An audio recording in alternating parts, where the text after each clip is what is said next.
In the Pits now has a Patreon. Whether you want to get directly involved with the show, have a product or brand you want to promote, or just want to show support, In the Pits Patreon has tiers for all levels. Head to patreon.com/inthepitspaintballpodcast to check out the supporter, sponsor, and partner tiers. Opening up a Patreon was a level I could never have imagined getting to when starting this show a year ago. And whether I get 1,000 subscriptions or not a single one, I'm still super thankful for all of the support I've received from all of you. Enjoy the episode. In the Pits is partnered with Mariachi Águilas de Oro. Based in Austin and servicing the surrounding areas, these golden eagles will bring life to any event you are having, from birthdays, anniversaries, holidays, corporate events, or even a simple performance to enjoy. Guillermo Padilla, one of their trumpet players, is also a member of the Texas paintball scene. Visit them on Facebook and Instagram to check out some of their past performances, or give them a call to book them for your event today. In the Pits is partnered with Uno's Jerky. Made right here in the state of Texas by JC Limon, Uno's has some of the best tasting jerky around, and each flavor has ties back to Texas paintball. I personally recommend the Texas Titan flavor. Head to unosjerky.com and use code PITS10, where a portion of every purchase will go back into the Texas paintball scene. In the Pits is partnered with XTPL Events. The Extreme Tournament Paintball League is a series put on by the Lukow family of Paintball Fit fame that gives the opportunity for players to learn and grow together as a team. 3-man, Challengers and Champions X-Ball, Draft Mech X-Ball, and even Youth 3v3. There's something for everyone at XTPL. Not to mention prize tosses, raffles, and the infamous paintball munching contest. Events happen throughout the year, and the prizes never disappoint. Sign up for an XTPL event today on PB Leagues. In the Pits is partnered with Hydra. Designed by players for players, you can outfit yourself in Hydra gear from head to toe. Have confidence that when you make a purchase from Hydra, you are purchasing a well-tested and well-thought-out product, trusted by several top teams, including first-place semi-pro team PaintballFit.com. I personally recommend their Hydra Black knee pads. Purchases over $100 receive free shipping. Head to hydra.fit to browse their selection and discover the Hydra mentality. In the Pits is partnered with Bem Wraps. Behind every mask is a unique and creative player. Tap into it when you order your next custom headpiece. Their Build-A-Band lets you communicate with them one-on-one to make your order just the way you want, all the way down to the color of the stitch. Check out their Instagram at BemWraps for drops and build videos of them working on orders. They offer very competitive pricing, so reach out today to get started on your own one-of-a-kind headpiece. In the Pits is partnered with Skull Monkeys Paintball. Equip, engage, excel. In the Pits is sponsored by FU Athletics, created with a purpose and focused on building a better you. We are a brand that matters in your workout, and every purchase gives back to cancer research. Go to thefuathletics.com and use code INTHEPITS25 for 25% off of your order. In the Pits is partnered with Compete. Compete is a Texas-based brand by Jell Stewart of professional team AC Diesel that provides custom jerseys, pants, headbands, straps, tech shirts, and any other soft goods to help individuals and teams compete at the highest level. Support Texas Paintball and message Compete on Facebook or Instagram and mention In the Pits Podcast for 10% off your entire order. In the Pits is partnered with Get Dat Shot. Get Dat Shot now offers first-in-line photo and video editing, 20% off Get Dat Shot merch, and 20% off prints to all teams that wear the Get Dat Shot logo on their jersey. Message GetDat_shot on Facebook or Instagram to become a Get Dat Shot program team. In the Pits is partnered with Paintball Kumite. Paintball Kumite is a program designed by Colt Roberts of professional team San Antonio X Factor to take paintball players of all ages, experience levels, and skill groups and mold them into champions. The program breaks the game down into small, easy-to-learn sessions designed to help you master the fundamentals so that you can elevate your game. Newcomers to the program get a free 1-hour introductory class when mentioning In the Pits. To sign up for a class, message at Paintball Kumite on Instagram. Welcome, everybody, to episode 62 of In the Pits Paintball Podcast. This podcast is focused on everything that has to do with the paintball scene here in Texas, from professional players and teams to new divisional programs, local tournament series, field owners, Texas-based brands, even photographers and videographers. Every week, we'll have a short and sweet episode with a new topic and a new special guest. I'm Christian Smith. I'm a player for the Texas Titans. This episode, we have a roundtable discussion with some top paintball brands within Texas. We are joined by JC Limon of Uno's Jerky, last minute addition JD Lukow of Hydra, XCPL Events, and Paintball Fit, Ryan Brand of San Antonio X Factor and Project Paintball, and Brian Wolf of Verbhal. Gentlemen, how are you all doing this evening? Doing great. Happy to be here. I am alive and well, not flooded in. Sweet. All right. Doing amazing. Yeah. Good to hear it, guys. Thank you all so much again for coming in on this one. It's gonna be a new format, a little bit of an experiment here, but should be some good discussion. So let's start with a little bit of introduction. So for this question is brought to us by XTPL Events. So we're just going to go around here. JC, let's start with you. So for those listening that maybe don't know who you are or don't know about you, could you introduce yourself and your brand, what your brand is, and then also how long you've been building this brand? Yeah, so my name is JC Uno Limon. Everyone calls me Uno. My brand is Uno's Jerky. It is the best jerky in Texas that I know of so far. I've been building it since 2020, something like that. I think it was like during COVID. That's when I started this whole thing. Sweet. Let's go with JD next. Oh, JD, I think you're muted there. Yeah, well, we still can't hear you here. So while JD's getting that figured out, let's go ahead and go to Ryan. All right. Yeah, I'm Ryan Brand. Been at the paintball thing for a while now, and kind of moved into the business side of things in 2019 when we started Project. Well, Brian? I'm Brian Wolf, or Verbal, and I'm a videographer, and I've been working on this since about 2019 myself. Sweet. Let's see, JD, any luck on your microphone situation there? No, we still cannot hear you. I don't know if there's anything I can do on my end here. So we'll have JD introduce himself here in a second, but while he's getting this figured out, I'll introduce him. I mean, there's not enough words that I can use here to introduce this man properly, but he's got obviously Paintball Fit, XTPL Events, Hydra, all different brands. I think Paintball Fit must have started in 2016, 2015? 2022. Okay, so yeah, we'll get JD on here whenever his audio issues are figured out.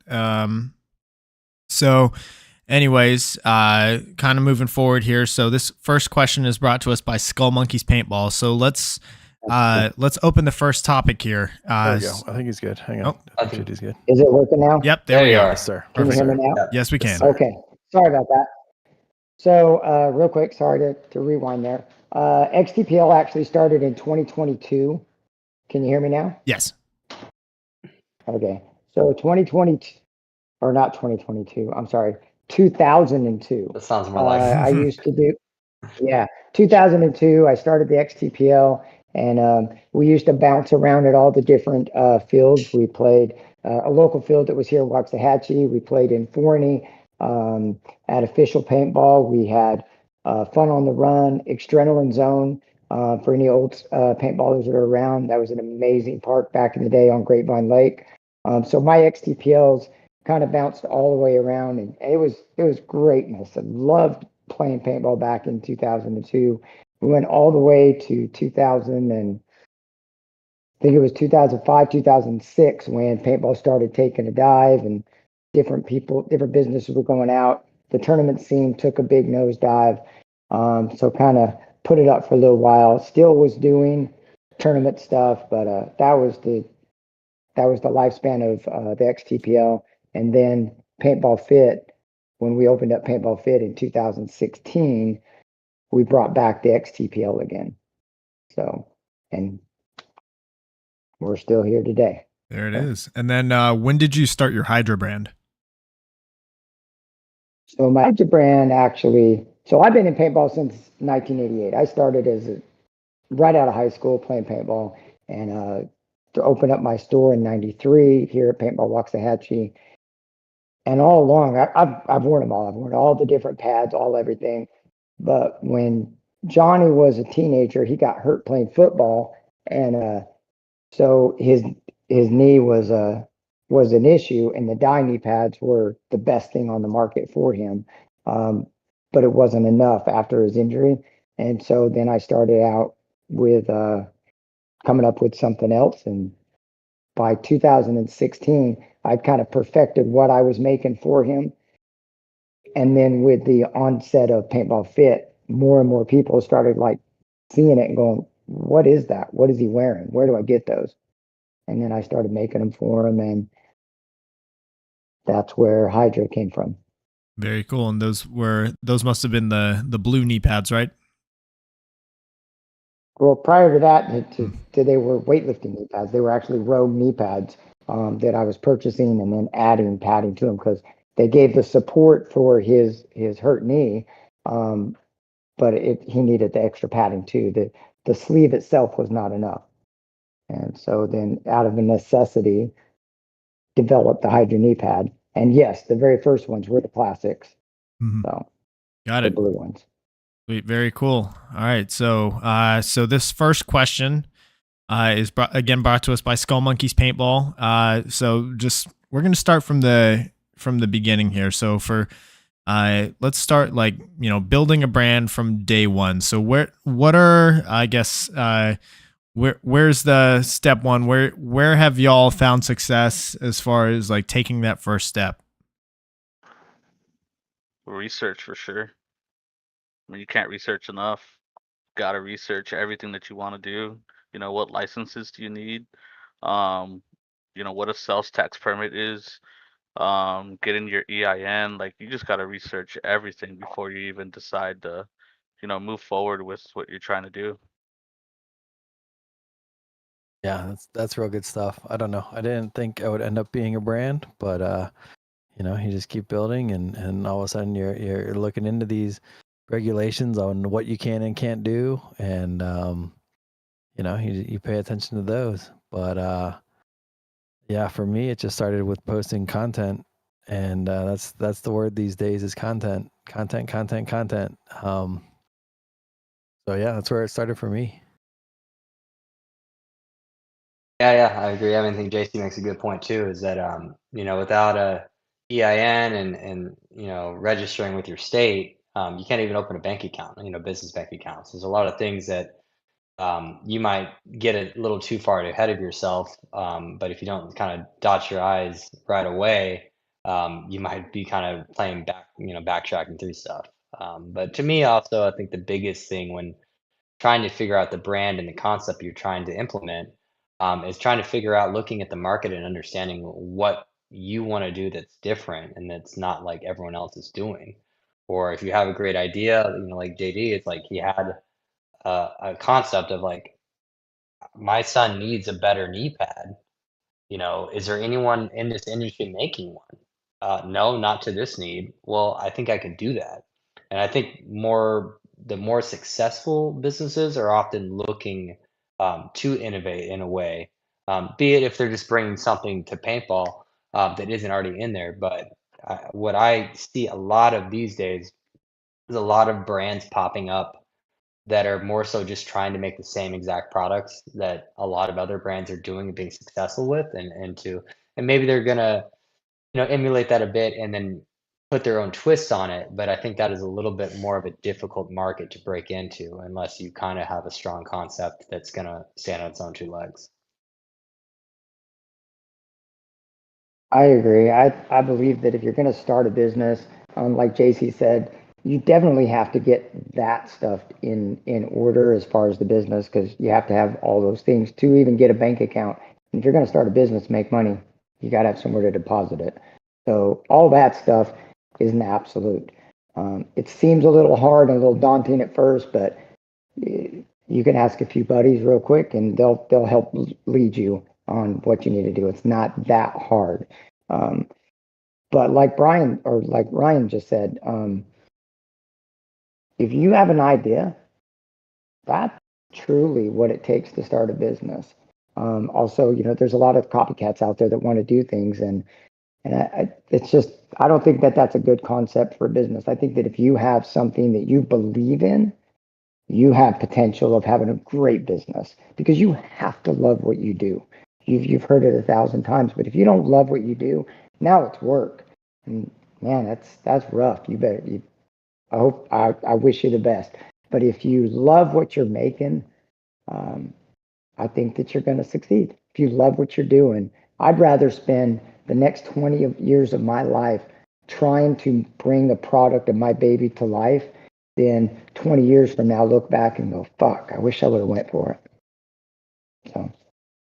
Right. And I guess my perspective with the podcast brand is a little bit different, because I don't really have a lot of overhead or expenses. Like, really, I'm just paying for just the podcast hosting platform, and that's about it. Other than that, it's just microphone, camera, and just time. So at least from my perspective, without a lot of costs, it's more just, hey, it's as first you have to start with your idea. What are what do you think your idea is? Are you passionate about it? Is it something that you want to, or at least can you see yourself making it last versus it being a copycat idea, and you're more so just riding a wave? Because if you are riding a wave, that wave is going to end. That trend is, people are going to move on from whatever trend it is.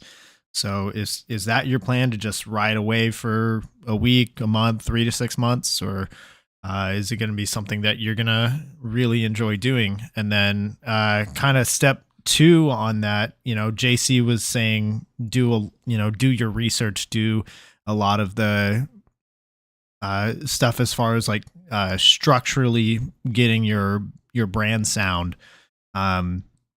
And there's as far as that goes, whenever you all were starting your brand, were you just kind of Googling stuff, or did you have contacts that you were asking around with, maybe other people either within paintball or outside of paintball that were doing, maybe something similar? Did you where were you drawing your inspiration from? Yeah, a lot of it came from just talking. I passed out my jerky, right? Everyone said it was great. So the next time I came to the field, I brought some more. Everyone loved it. Someone said, "Dude, I'll give you $5 for whatever you have on you." And that's kind of where the idea just took off, right? I wasn't really doing anything at first. And then I was like, I can make this into a business. But I don't know if you've ever looked. I'm very observant when it comes to packaging, but there's a stamp on the packaging of meat. In every meat that you buy, it says inspected by the U.S. Department of Agriculture, right? So I remembered that. I was like, there's something that I have to do to be able to make this legit. So at first, it was just going through vacuum sealed packaging because I did not have the oxygen absorbing packets. So yes, it was just purely Googling and learning trial by error on my end because I didn't do enough research. When I say do your research, it's coming from experience. I didn't do a lot of research at first. And next thing I know, I'm Googling how to manufacture my own jerky, in a cloud kitchen. It kind of just ramps up as you're going. At least So for I me, it think did. the LLC thing is a very good thing, just to cover my liability. So I had some people I talked about that, and we're like, well, yeah, let's just get a LLC going so we can make sure that we're good on that end. But yeah, I just had contacts that I got in touch with, and took it from there.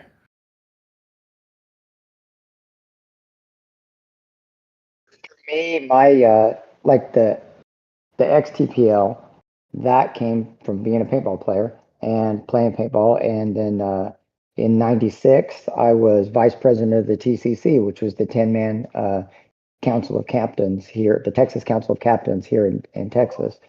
And so I ran that for that whole year. Well, vice president of it under John Kirkpatrick.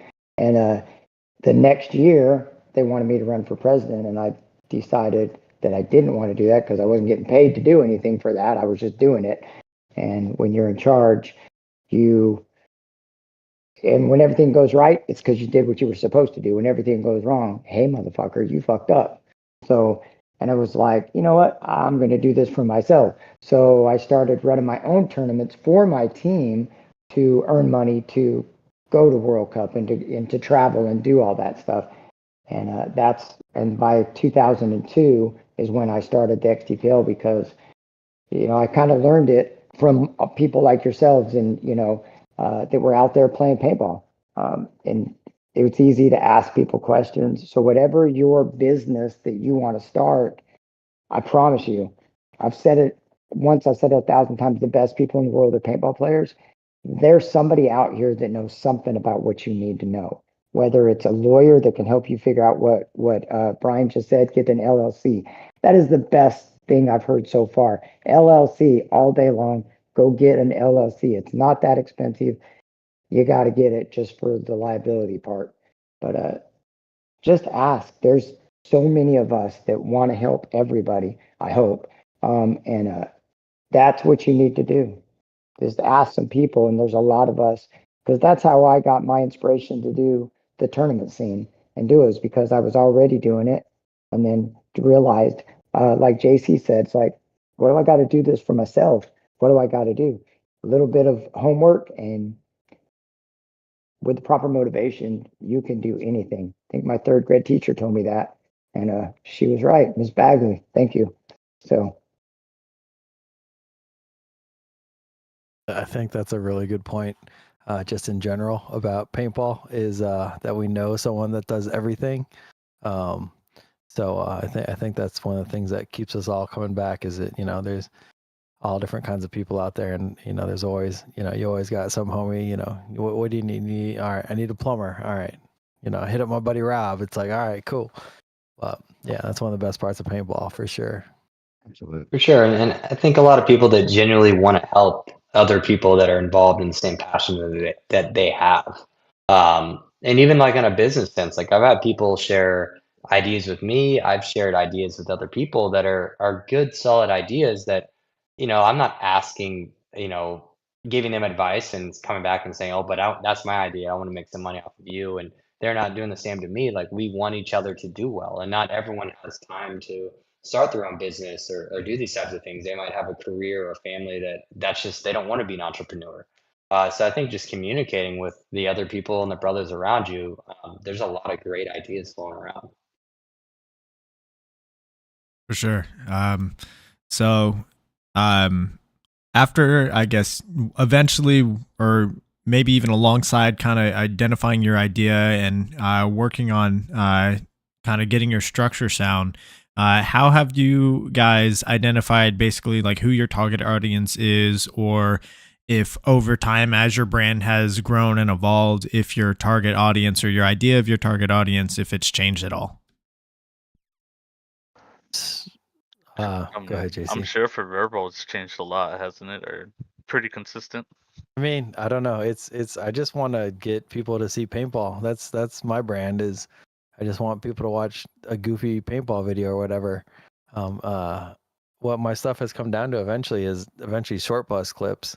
If you know what short bus is, it's just goofy little clips of people messing up or whatever, and that's the stuff that everyone wants to see because we're all human. We all make goofy little moves sometimes. So, yeah, my audience is I just want anyone and everyone to see paintball and just have a little idea of what it's about, and maybe we can get them to come out and play some night ball or whatever whatever we got going on. So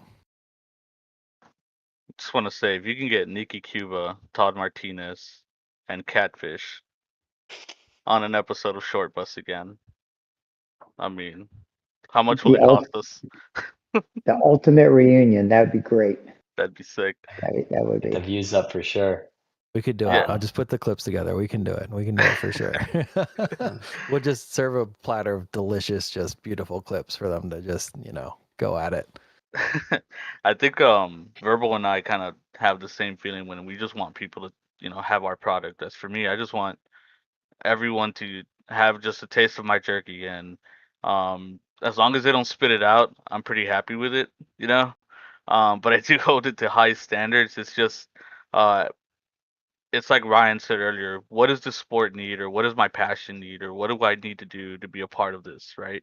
So I saw it paintball, and everyone's making headbands, everyone's making jerseys, everyone's making something paintball related. I was like, I kept hearing transcend, and I was like, that's cool. I go, no one has like just protein in general, right? And I just did something. I'm good at cooking, so I put my cooking to the test and made some jerky, made some really horrible jerky the first time ever. Like terrible. It felt like you were biting into a hockey puck. You would not believe it if you taste it now. But back then I did not slice anything. I put the whole patty in. I bit into it. Oh, it was terrible. But Oh, looks like we may have lost JC there for a sec.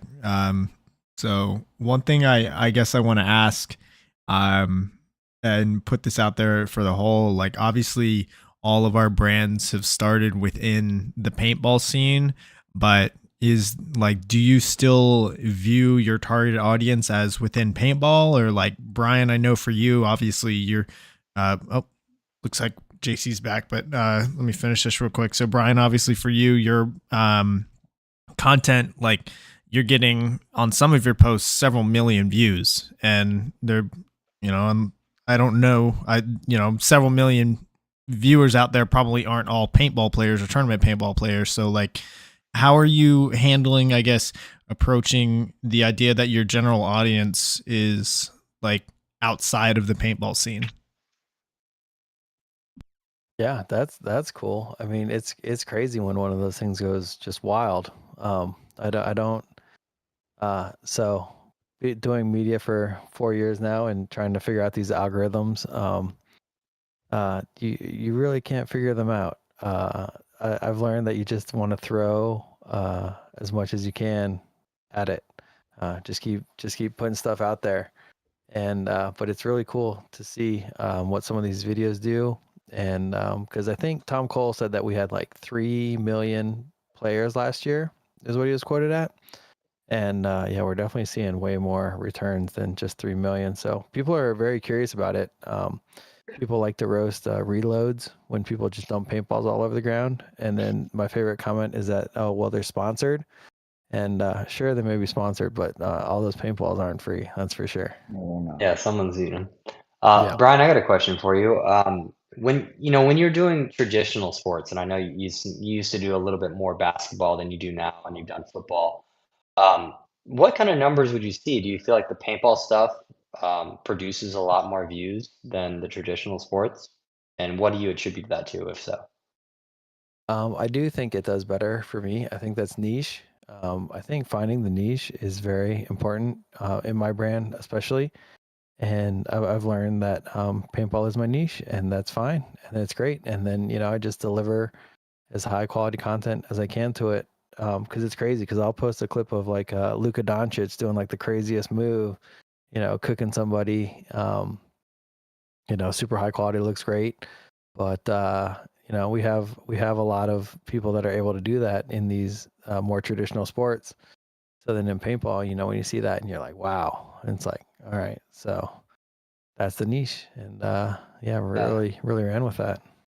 For sure, yeah. It just seems like the algorithm almost like more likely to go viral on some of these paintball clips than an awesome, clip of the Mavericks. I guess that's just maybe because it seems like it's serving to more non-paintball players than traditional sports. And it's just interesting to me, right? It's like Yeah.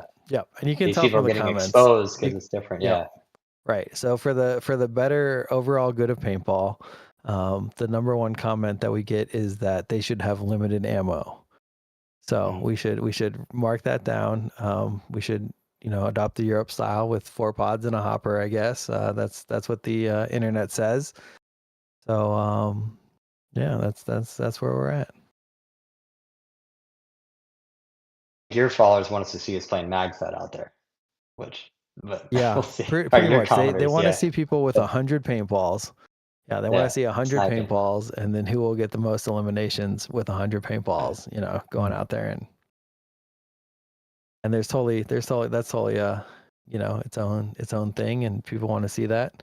People want to see that more tactical stuff, but yeah, that's not for me. No. I would not be opposed to a MagFed tournament. I think It would be really cool. I think it would be cool too, to be honest. It would be very fun, but I do JD, enjoy make it happen. Right. I was going to say, we could definitely do that. And it is super fun because I think, I'm not going to say the most fun that I've had playing paintball, but some of the most fun that I've had playing was back when I used to play Pump and everybody was Pump. Those were amazing games. It was so much fun. And it's really hard to explain that to people. But when you get out there and you're playing a game and like that, it's pretty awesome. I knew guys that could come out there and play against us, and they would literally play with the PGP pistol, and they would win. And it's just like, what the fuck? But they made every shot count. And I think a lot of the people that are talking on Brian's stuff at home that say that kind of stuff don't actually play paintball. I think there's a lot of armchair bandits out there. They're like, oh, you guys can't hit the broadside of a barn. Get 100 rounds and get out there and play. That's where they're coming from. And I truly believe that people outside the net don't understand what it's like inside the net. They just don't. It's scenario players do not really comprehend what we do with tournament paintball. And I see it every weekend. They come up from Mad Dogs and they watch and they're just like, what the hell? You guys can't shoot anything. They don't get the concept of what actually is happening out there. But once I get them to step into the net, then they realize it. And I think that I believe that all those people are saying that, but the real beauty is get them in the net, get them playing, and you just want to shoot your gun. It's awesome. You just want to shoot That more goes paint. back to my most basic thing. Like people comment on posts and it's just a guy just, shooting and they'll be like, well, what's the fun of this? And I'm like, well, just shooting a paintball gun is very fun to me. So, you just start off base level. It's fun right there. So.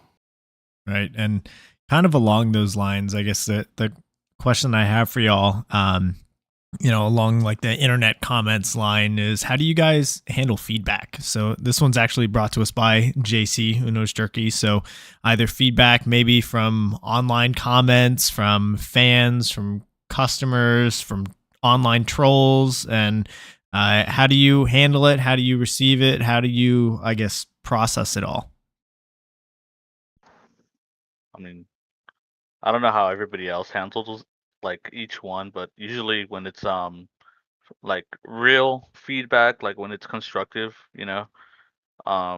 it's welcomed. And the trolls, I don't. I mean, they're just trolls, right? Like I kind of brush that off. But when it comes to positive feedback, I really do take that into consideration and into heart, because that's what we strive for, right? We strive to have the best product that we could possibly put out, and when people like it, we know that we're doing a great job, right? We always want to strive for better. As me, I'm always striving for better. I have this jerky at a super high standard where everything's weighed to gram, literally to the gram. So I'm always striving for better, but we welcome it. I welcome it in specific because I want to make sure my jerky's good. My worst fear is someone spitting it out, and um, yeah, that would probably break me a little bit. Yeah, from my perspective, it's interesting because I've worked within the social media space for the past 14 years, and I've noticed just a trend of a lot more negativity, and it seems like it's just every year it's getting a little bit worse. So for as far as project goes, one of my favorite things about the business is getting to communicate with our customers and really with our people that are actually purchasing our stuff, have purchased our stuff, are thinking about purchasing our stuff, and really communicating with those people, getting their feedback, pros, cons, those types of that feedback, I love to have. But then you also have these people that they just literally, you can go on their feed and click, you can be in a group on a Facebook group or something and click, their name and it shows all their posts. And it's like they've only posted 20 times in this group and 19 of them have been just ripping some product or some brand or some player.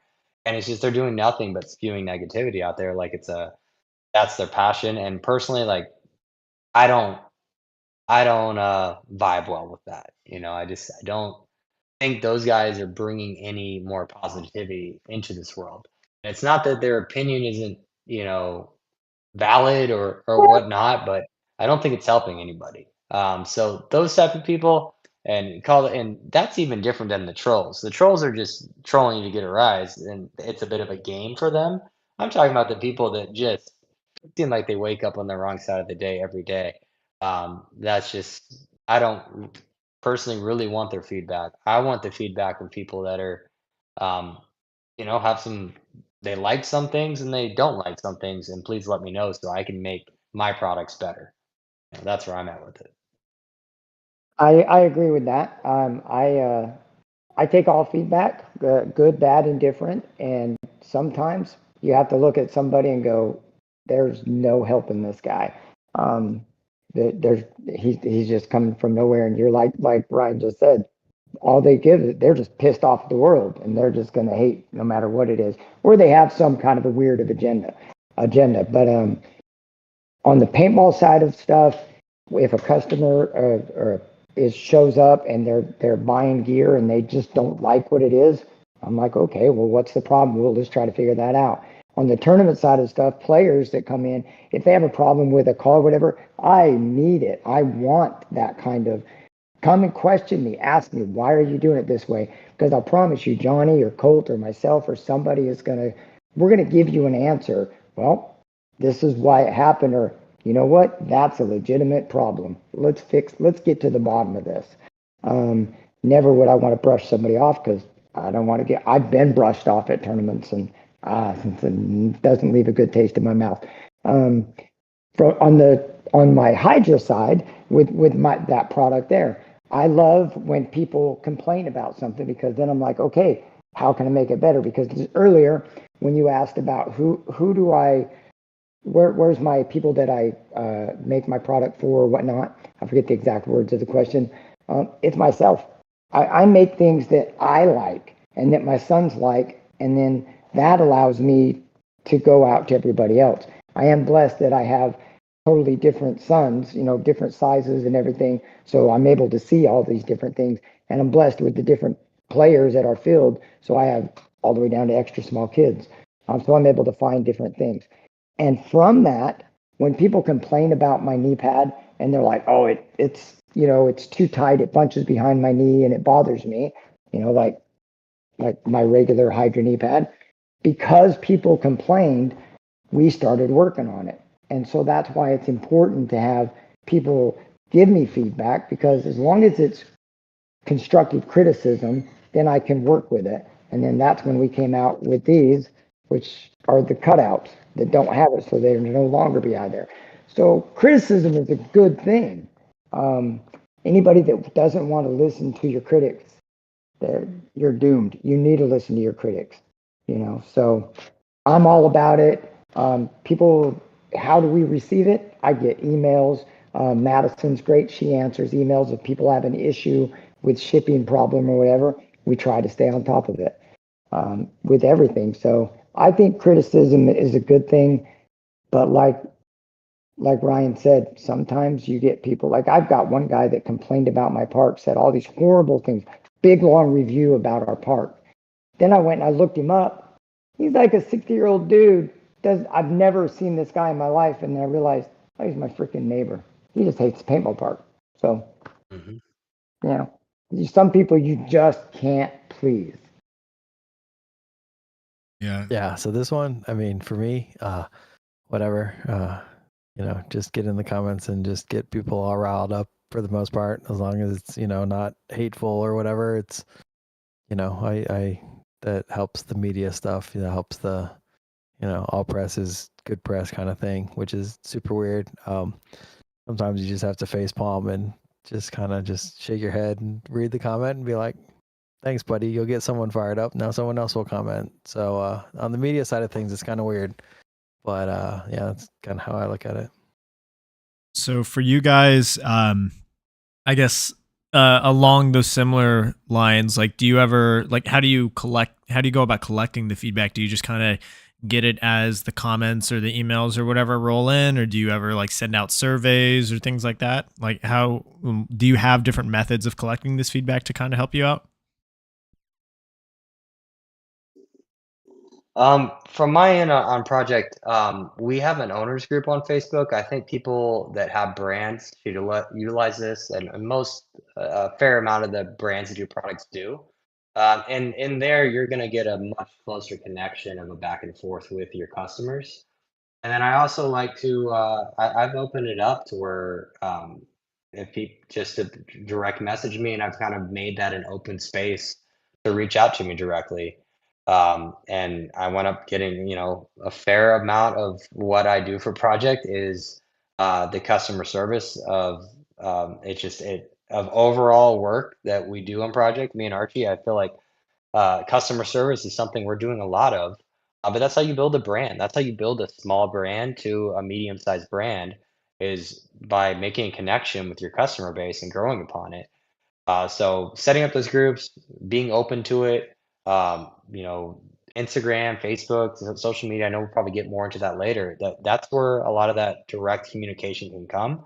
And you need to be paying attention to it and giving it back if you want to grow your brand. A lot of mine comes from, just live interactions. I'm sure we all get it too. All four of us get it. Live interactions, it's for me, it's the best. People at the events or at the field or at practice or wherever I'm at get to, have a taste of the product and they give me feedback. Normally it's positive. I've only had two people tell me it's terrible, and one of them happens to own his own jerky business. So Tony from Lone Wolf. Um but no, it's just live interactions. I think for me, it's just crucial. Like I'm sure it is for JD also. Live interaction is probably crucial for his business also. Absolutely. Yeah, I couldn't agree more. Yeah, I just kind of, see what the people write online, and I got it from there. You also get it live too, Brian. I'll see you at the field. Like, hey, sick vid the other day. There's some of that. There's that, and then there's the guys recently. I've gotten a couple.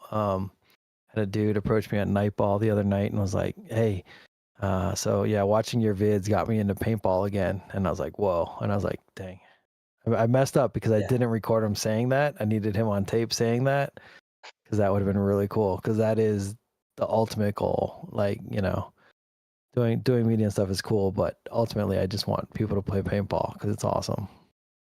No, I think that's you probably had quite the massive influence in that. I think even like when with the clips of Dan Napoli, we did the best kids in Texas documentary.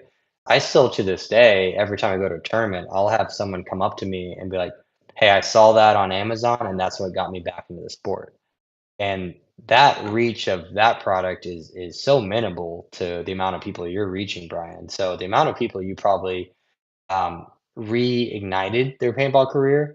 And that's something that happens. I think a lot of people they play paintball and even tournament style, especially, or a little bit in their young teens, and they go off to college, they get a family or whatever, and then they later in life they kind of unpacked it, they forgot about it, whatever. But all they need to see is like one cool video clip or something on YouTube or anything like this, and then they get back out there. I see it all the time. I hear it all the time. So I think what you're doing is a great service to try to just kind of reignite the flame in some of these players that have kind of walked away, which is amazing. Yeah, I've got it a couple times recently, which is awesome.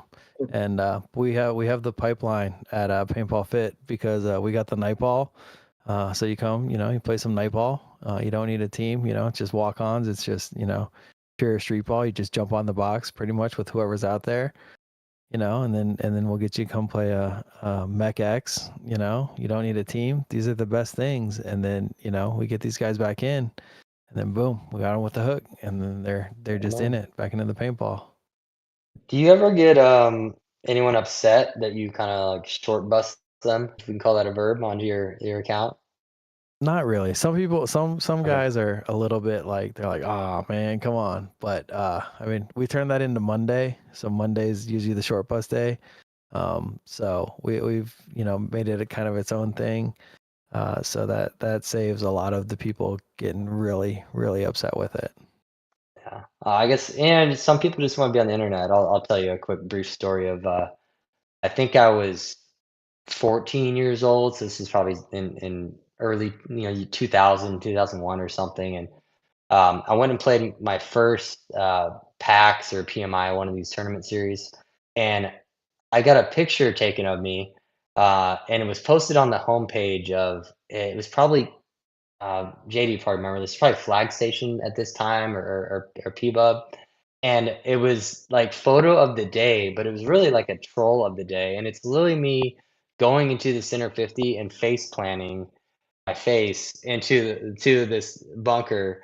And but I'm a kid, right? So I'm logging in on whatever it was at the time, Barrel Plug or Flag Station, whatever the Texas forum was, and I'm in like the computer lab in eighth grade, and I see this. I'm on the front page, and I thought it was the coolest thing. And it's just me getting clowned on, but I literally thought like I've made it. Like I'm on the internet, which is a little bit different back then, I guess. But I was like I'm on the internet, showing all my friends, and I'm like it's just me face planting. So maybe people do like getting. It's probably an honor to get on. Verbal's reel, whether or not you're getting shot 5 times and getting blown up or the one doing the action. Yeah, you made it. You made it. I thought that it was really cool last weekend. Somebody came up to Verb and asked him like, "Hey man, I was playing really good in the snake side, and you're gonna get me on there." And he's like, "Actually, it's more of the fuck ups that really get the highlights better." So, but it's real. People don't want to see the guy just looking super sharp and going down. They want to see the guy core sample and do. Everybody wants the short bus reels. They're the best. Yeah, that's the thing. I could have you go get a 5-pack. I could have Christian go get a 5-pack. Perfect angles, behind him, seeing him shoot every person. And I mean, that would go probably pretty viral. But if he core sampled and his loader exploded, that one's going to go the majority of the time. So. And Ryan, I'm just gonna backtrack. For me, it was the roster. Okay. Yeah. The media, it gets people into it. So more and more of it. For sure. So next question here. So let's talk about kind of early on in the process. Obviously, one of the first things that you got to do is come up with a brand name or come up with a brand logo. Let's talk about kind of the importance of getting that one right and what you guys have done, like what your process was to like decide on yours. Well, I could tell you XTPL because back in 2000, everything was extreme. Everything was extreme. So that's why XTPL. So it was Extreme Tournament Paintball League. That was why we were XTPL. And we did everything extreme too. We had the paintball munching contest back then. We had at Halloween, I had you came in a costume. We did one on one. Everybody was in a costume. And we had guys dressed in bikinis. We had one guy come in a jock strap that was duct tape. Literally duct tape. And that's all he wore. He didn't even wear socks. He wore a duct tape jock strap and he played one-on-one paintball. So and we had all sorts of crazy costumes that people would wear, and it was awesome. And we did all sorts of prizes and stuff. So the extreme part was important to us, and we did all of that stuff. Now it's important because it's X ball, and so the X still has a place in paintball. So, but that's where that came from. And then my Hydra brand came. Johnny and Colton and Brody and Trenton, they all kind of talked about it. I don't remember which one of them came up with it, but it was the Hydra mentality. which is where you see us pushing that a lot now because I do think your brand name has to have meaning. Don't just go out there and go Shazam. It needs to have meaning. And for us, the Hydra mentality is, you cut off a Hydra's head and it grows back too, so it only gets stronger. So you beat up on me, I'm only gonna get better.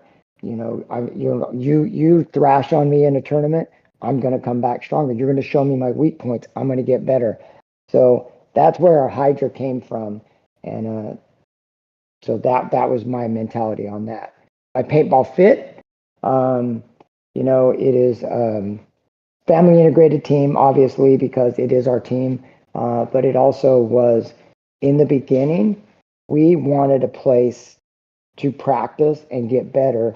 Where when we went to our field, when I opened up Paintball Fit, I was sponsored by Jed out there at Cousins Paintball Park. And it was great. Loved Jed to death and loved playing out there. And it was fabulous for years.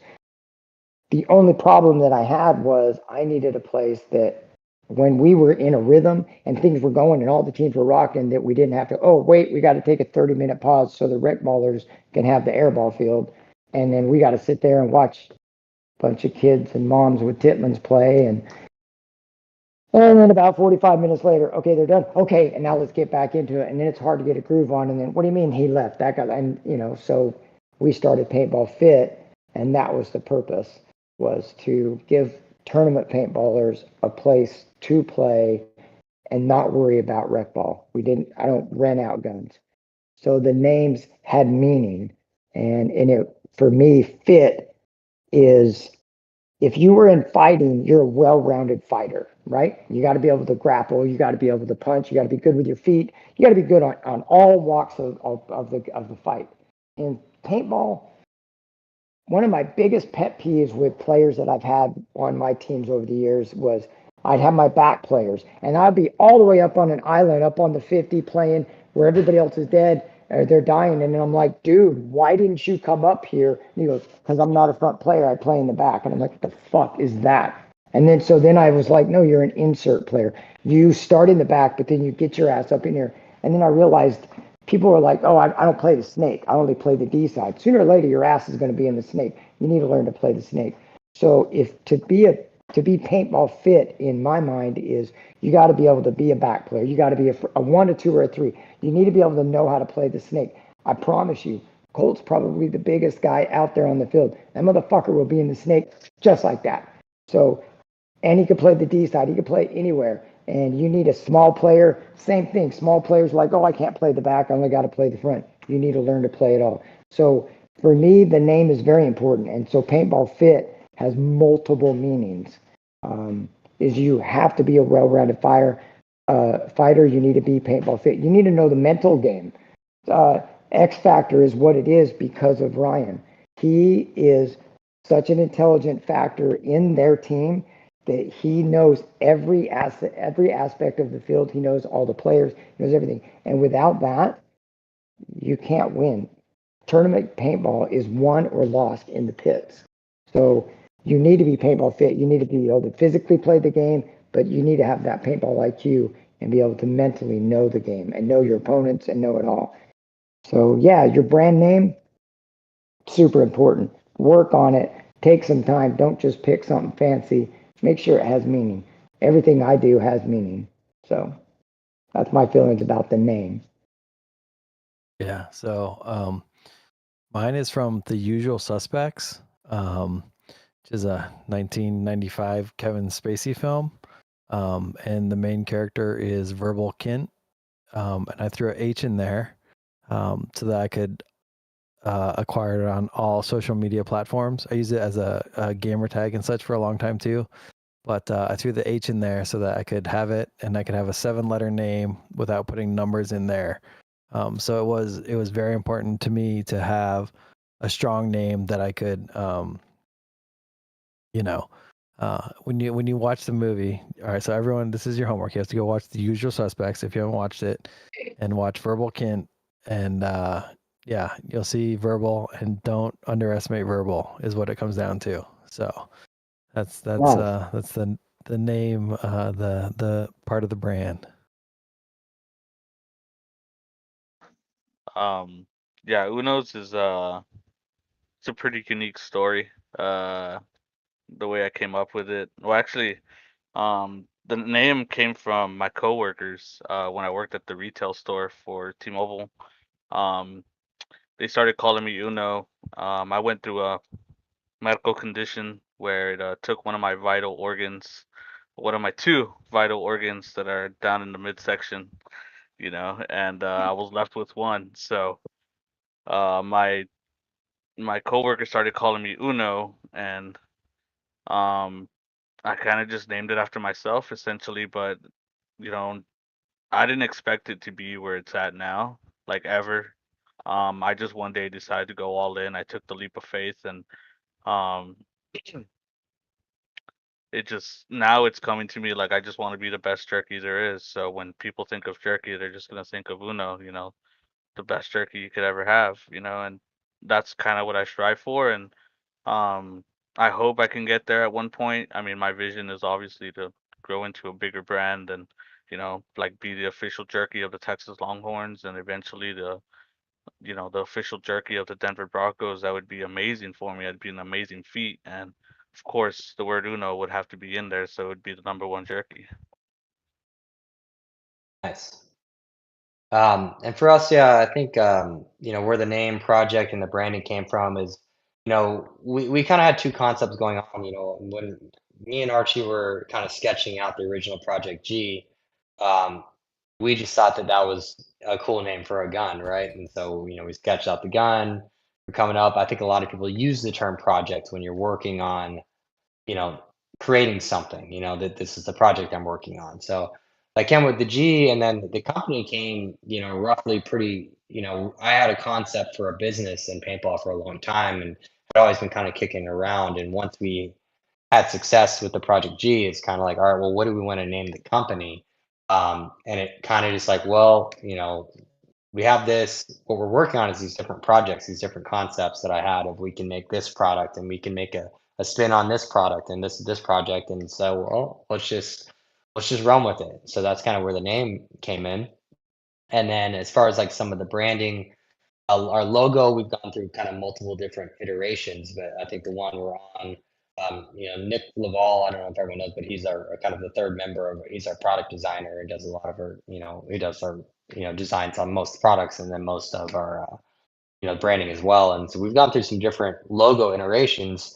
And if you, our most recent one is kind of like almost like puzzle pieces coming together to make kind of like a project kind of coming together. So that's on that. And then on the other side of branding, which is something that most companies, at least, especially, paintball are using right now. And it's been like this forever for business in general, but kind of like that icon logo, that separate thing that you don't have to have your full on written logo. And when we were first coming out with project, that was the biggest thing to us because me and Archie are both into like geometrical patterns, something, and being able to use those elements within design. And I would say there's a lot of companies doing that now, and which is cool. It's a cool design thing. A lot of people are kind of using that into their design elements, but to make it work, the best way for, in our opinion, was to find something geometrical that we've been able to kind of work in. The initial one, Archie kind of had sketched out by hand. I fought tooth and nail to not go with that one. And so we kind of kept going back to the drawing board. And it was actually Dimitri Ninos that helped us come up with the concept that we are using now. And I think it's been kind of a pretty, solid kind of push for our brand. And I think when people think of project, at least people know if they know what our icon is. And Meter helped us out with that. Meter, if anyone knows him, he's got a very passion for design and always has, and fashion and these types of things. So it was good to kind of lean on your buddies and kind of come up with a full kind of concept. And that's what I'm saying. Project. It's we work with a lot of companies and a lot of different players and friends, and so it is kind of all like one puzzle coming together to produce one project, if you will. Yeah. So for as far as like the podcast branding, first step for me was, okay, I'm going to make a podcast about, featuring Texas paintball and members of the Texas scene. So it could be players, and the whole premise was, let's not only get pros or people like within the industry, like big names within the industry, like people at like the main companies like HKGI, things like that. I wanted to feature like all different like people that are doing like really cool things, but the focus obviously was Texas for a while. And granted, I've had a few people here and there from outside of the state, but so the first step was, okay, let's get a logo designed where you look at it and you immediately know, okay, Texas paintball. So just ended up partnering with one of my friends who had she was a graphic designer. And so I said, hey, this is like the concept. I want it to be about Texas paintball. Show, that's the thing that they need to think of. And so they sent me a few ideas back, and this is eventually what we came up with. And then as far as the name, obviously it was like, okay, it's got to be paintball, but think of something that isn't obviously taken, but also like, hey, get into like, let's get more about like kind of if you think about like the pits during the match, that's kind of more or less the behind the scenes. So getting more of that perspective of behind the scenes and like the daily life and their stories. So that's eventually how this kind of logo came up with, which granted my stakes are a whole lot lower. Like I'm not selling product. I'm not I don't have a whole lot of money like flowing in and out or anything like that. Mine is more so about like getting the stories of these individuals out. So just getting a logo that was not too like, I guess intense would be the word, like something that someone who's just maybe casually watching and listening, they wouldn't be like, oh, this is just too extreme. So that's like why the logo itself, like it's a little bit more cartoony in the design as far as like the mask, and then the box of pods on there, a little bit of a softer like presentation there. So let's see, there's actually Brian, I see that you responded to a question here in the chat. I think that's a great one. Let's actually get that in there. So this is from Pat Rayborn on the Titans. He asks, has anybody experimented with using AI tools to inspire ideas or create content? Yeah, so I like that one a lot because we have Jay Money out of Paintball Fit. He plays with Paintball Fit, but we call him the Amish Assassin, the Rumspringer Reaper, the Butter Churning Bandit. I mean, I just typed in a bunch of ideas into Chat GPT for nicknames. I said, would you give me a list of nicknames with alliteration, because I love alliteration. So would you give me a list of nicknames with alliteration for an Amish assassin? And then so we got the Rumspringer Reaper. So if you don't know, a Rumspringer is when an Amish person goes out and ventures outside of Amish life and sees if they like it that way or not. And and then we added Reaper on there for the alliteration, and I think it's a really cool thing. So I've been pulling up some things. There's a thing called Midjourney, and you use Discord for that, and you can type in what you want to make a photo of. And so I've been coming up with different Amish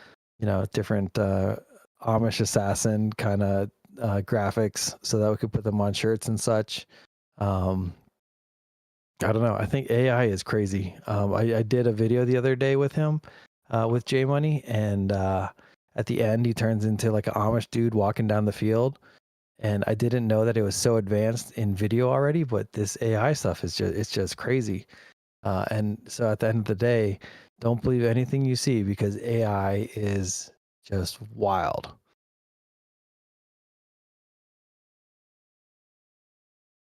Sweet. All right. So next question here, which is brought to us by Bem Raps. So let's talk about, as far as like, once you have the brand and the idea kind of established, how have you all grown the brand, either through strategies, and then what are some things that you've learned either to do or even to not do?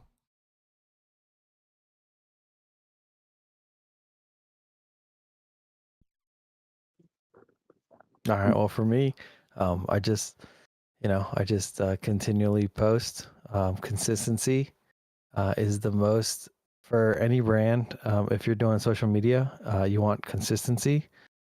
So keep posting, keep at it, keep creating content, and that's how I've looked at that. For me, it's stay true to what we believe in, and we, don't jump the shark. Don't jump the shark would come from Happy Days when they did that episode where Fonzie jumped a shark, and they always say, "Don't jump the shark," because that's when it got stupid. Like that was just a dumb thing for them to do. But I don't try to overstep what I do. I do what I love. I do what my family loves. Do what you do with your business. Don't try to don't try to be too big too fast. I think that you should start off in doing it and just let it grow naturally. That's what we do. I didn't come from Looks like we lost JD there for a sec. Hopefully we'll get him back in. Just one thing I want to add in. I grew up. There we go. I started. Are we okay? Yeah, you froze for a second, but we got you now. Oh, got it. But start small.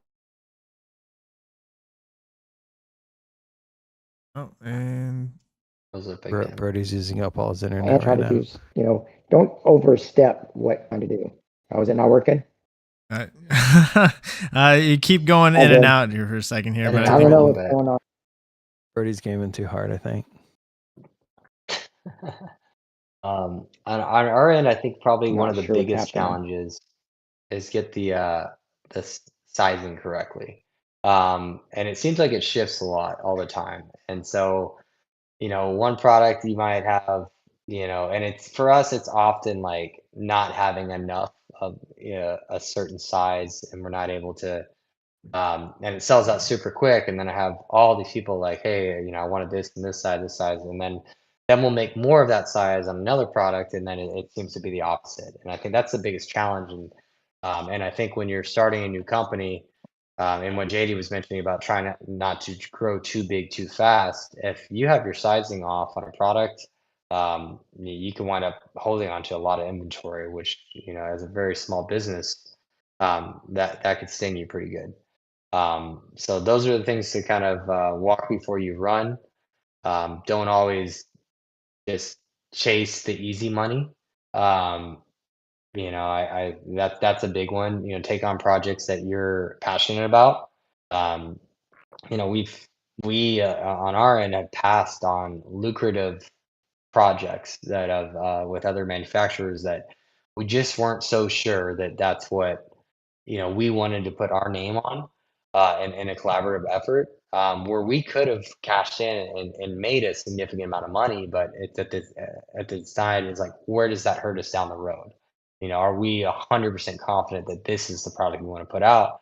And we backed out of it. And some of those decisions are hard to make because the money's dangling in front of you like a carrot. But it's important not to be short-sighted and just trying to chase down the quick and easy buck, because at the end of the day, that's what's going to get you in trouble. If you want to have a successful business, it's all about longevity. Yeah, definitely. I think that for me, it's similar to Verbals, where it's consistency, right? Like I gotta stay consistent with the product.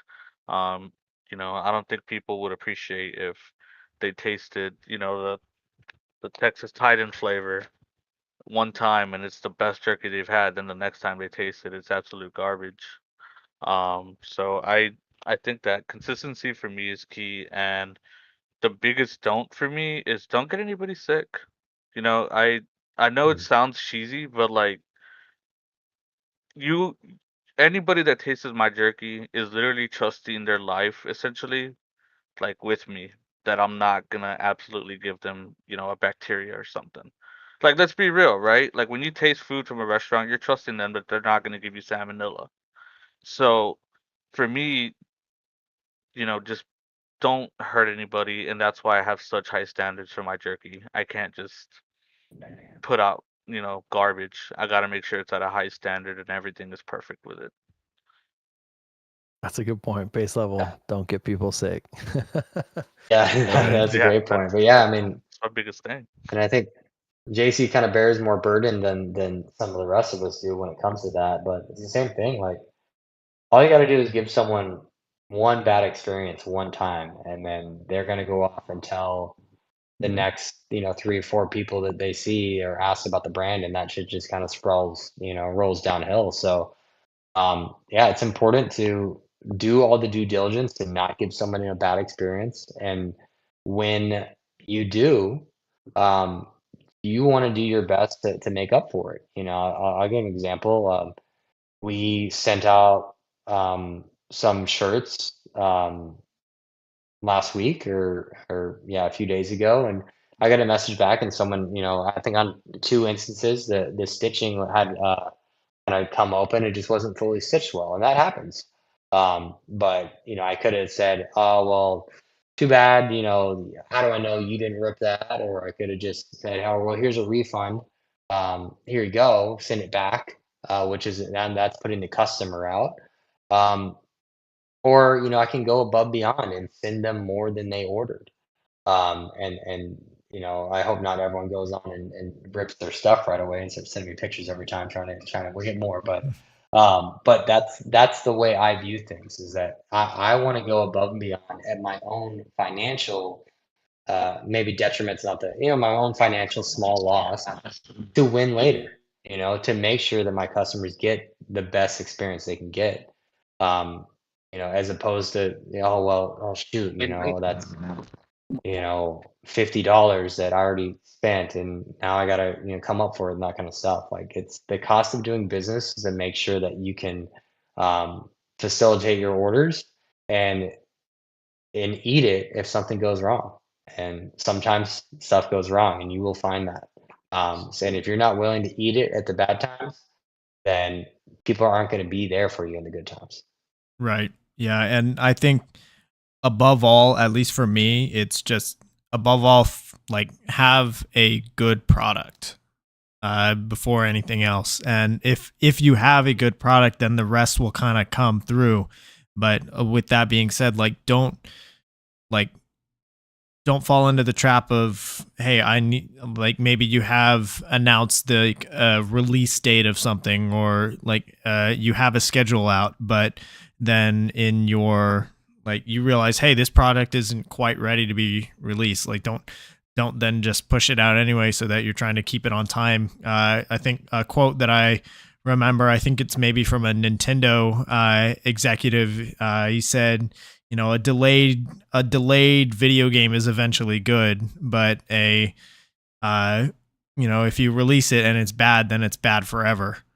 So don't rush to get things out. Just make sure, above all, make sure your product is good, and that you're staying kind of focused on, keeping your mission statement in mind, whatever your mission statement may be. Like, for me personally, my goal for the podcast, or I guess my target audience, is a little bit different, because I'm not targeting listeners. My experience is targeted toward the guests that come on the show, and making sure that their stories are featured in the best way that I can, having the overlays and the production value there to highlight them and their experiences. Because if I have maybe I could go out there and say, hey, let's get Ryan Greenspan, let's get Alex Frazier, let's get Oliver Lang, all these big name people. But ultimately, if it's not a good product, then your listeners are going to dry up, or your viewers, and then B, no one's going to want to come back on the show. So for me, my target audience, I approach it as, let's let's do right by the guests, and then kind of the rest will follow. Hopefully, JD will get his stuff figured out. But looks like we're having some struggles there, but we're going to continue here. So kind of speaking on that stuff, let's talk about social media. So this question's brought to us by FU Athletics. Go to thefuathletics.com, use code inthepits25 for 25% off of your order. So as far as your social media strategy, how important is it to your brands, and like what are your approaches to it? You can take that one, Verbal. That's kind of up your alley. I mean, I'll start off there for sure, because that is my brand, is the social media. That's just, my advice is to use them all, use all the social medias, and put out as much content as you can. And so when you look at this stuff, it's interesting. We all have video cameras in our pockets with our cell phones now. So everyone can create content at all times. And I recommend doing that as much as possible. So like what I do is I watch so much paintball action all the time. And I don't care about paintball action at all. Like I love watching it, but like I want to know what you're doing. I want to know what you're eating. Like if we're looking at just paintball, like I want to know what you're doing in your off time, not on the field personally. So everyone has the opportunity to share that out there. It does take a lot to put yourself out there. It takes a lot to be able to talk on camera. That's always a challenge to be able to talk on the camera. But yeah, my advice with social media, use them all and just keep cranking it out. Wait, I think JD, we got you back in right now, so let's make sure you get in this as well. I can hear you now. Okay, perfect. So and JD, if you continue to have issues, let's try to turn your camera off. I sometimes find that with the camera here, JD, go ahead and try turning your camera off, and then we'll just get your audio. Sometimes I find that kind of helps the connection. So JD, the question here is, how important is social media to your brand? And then what are some of your strategies around it? Oh, social media is hugely important in life in general nowadays. So having, I don't know how you can have a business without social media. So it's very important. It's important to be able to show people, you hit on this earlier, excuse me, show people that paintball exists, show people that they can come and do what I do and come and enjoy the life. For me, paintball is life. I mean, I've been doing this since I was 18 and I absolutely love it. And anytime I can share how amazing this sport is and amazing the people is, that's a win-win. So many people struggle in life looking for something to do and to unplug from whatever their day-to-day action is, whatever their work is during the week. And paintball to me is a way to regenerate and get ready for the next week. And so social media is the number one way I can show them exactly what we do, because there's a misconception of what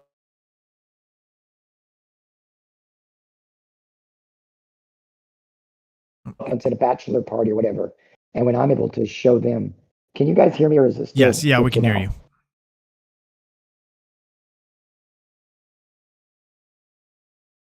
Oh, could hear you for a second there. When you're, when I'm able to show them the true reality of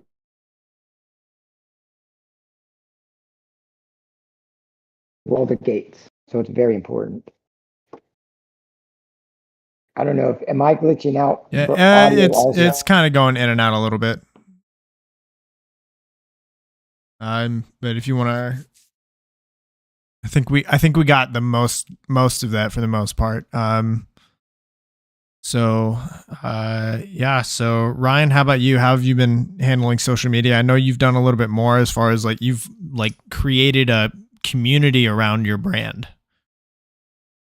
Yeah, I think just in general, I think our brand, as far as project goes, is heavily reliant on, our marketing is straight up through social media. That's how we let people know about our products. That's how we communicate with our customers. Um, it's just one of those things that it's just a free source of marketing for the most part. That if you're not gonna, include advertising into that, which we're as project we are, I guess because of me and Archie and just we're kind of we have privileged enough to not have to advertise to reach our base. But that is a big part of social media and being successful on social media is advertising for certain businesses that and releasing paintball products might want to investigate. But for us, it's really everything. This is how we let people know what we're making. This is how we tell them where to buy it, when to buy it, and how to communicate with us. So it's extremely important. I think me and Brian probably approach it a little bit differently as far as what works best for him is to put as much out there and see how it sticks and what goes viral and what the algorithm picks up and what it doesn't. And kind of how we approach it is we really curate what we're posting. And we're kind of constantly trying to fight a similar algorithm battle that he is. But we found that when we only post when we know we have a really good post, and it gets a lot of engagement because we're not posting all the time, that we have a little bit more favor in the algorithm in our particular, instance, to where we're getting a solid reach, rather than if we're posting multiple times a week, the same product, the same images, and then people are like, "Oh, that's awesome." They see it the first time, and then see it the next time, they're not engaging at the same rate, and then the next time they're not engaging at even lesser rate. We might lose some favor in that, almighty algorithm. That we can all sit here and try to speculate on how it works, and it'll change by next week. So it's not worth our time.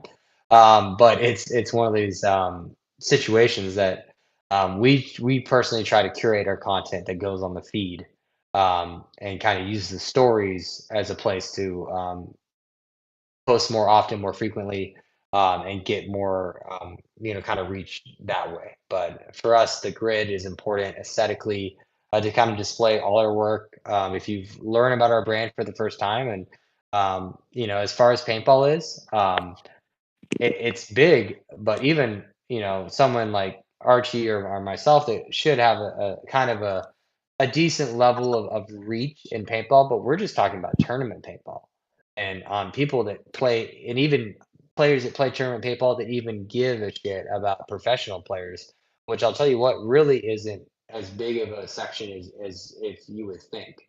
There's plenty of a high percentage of players that play tournaments all the time. They play divisional. That's what they do for fun, and they could give a shit about what's going on in the pro field. Like those people exist.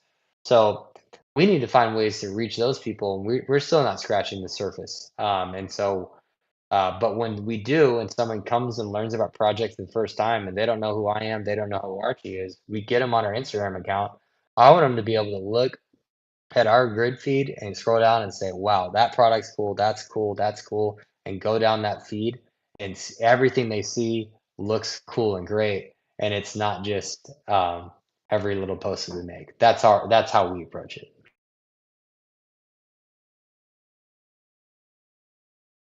Well, something I kind of want to offer here is just the importance of, at least for us, like obviously we're all within paintball and really big within Texas, and paintball in general is a small enough community where like those interactions between like maybe yourself and one individual just means more.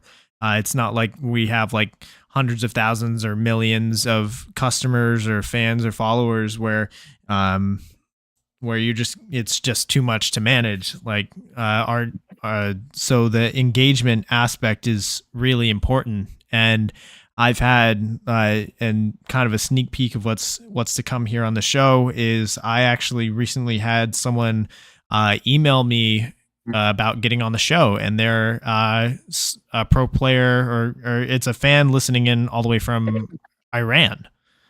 And he's messaging me saying, "Hey, there's a Iranian player who plays on I think it's Dottis is the name of the team, and he's like, hey, let's get him on the podcast, and just being able to like do individual interactions like that, where, hey, like obviously this person isn't within Texas, that's not my original like starting point or the main focus, but like something like that, like obviously this is someone who listens to the show on a weekly basis and like cares, and just being able to interact with someone like that. And I really like, Ryan, what you were saying about like going the extra mile with people that you interact with, either through like customer service or anything like that. And it really like that needs to be something that you do, especially as you're kind of growing that brand. So yeah, like I've had that person. I had like somewhat early on, I had Christian Woodmansey, who was a pro player for Energy Elite, but he was like real big in the Brazilian Jiu-Jitsu world, and he messaged me. It was like, hey, I love your show. Can I like appear? I'd love to talk about something. So just having like cool, unique interactions like that, you're gonna meet some, like, aside from the whole like growing your base and doing customer service, like just in general, you're gonna have some really cool interactions with really cool people. Sure. So yeah, next question here. And this one's brought to us by Paintball Kumite. So as far as adversity goes, what does adversity or challenges look like within each of your brands, and how do you go about dealing with it? All right, I'll jump in real quick here, because for me, it's dealing with the algorithms and having no idea what they're going to favor the next week. Like, I'm like, all right, I think I figured it out. I just need to post people dumping paintballs on the floor, and we got it. And that went on for a while, and then that just died off. And then, now I have no idea what clip will go viral. I don't, trying to figure out these algorithms is, I don't know. It's very hard, but so we keep cracking it every now and then again. So, you just got to keep at it and just see what works. That, it's kind of what sticks against the wall for me. But that my thing is, I always want to put out the highest quality content that I can.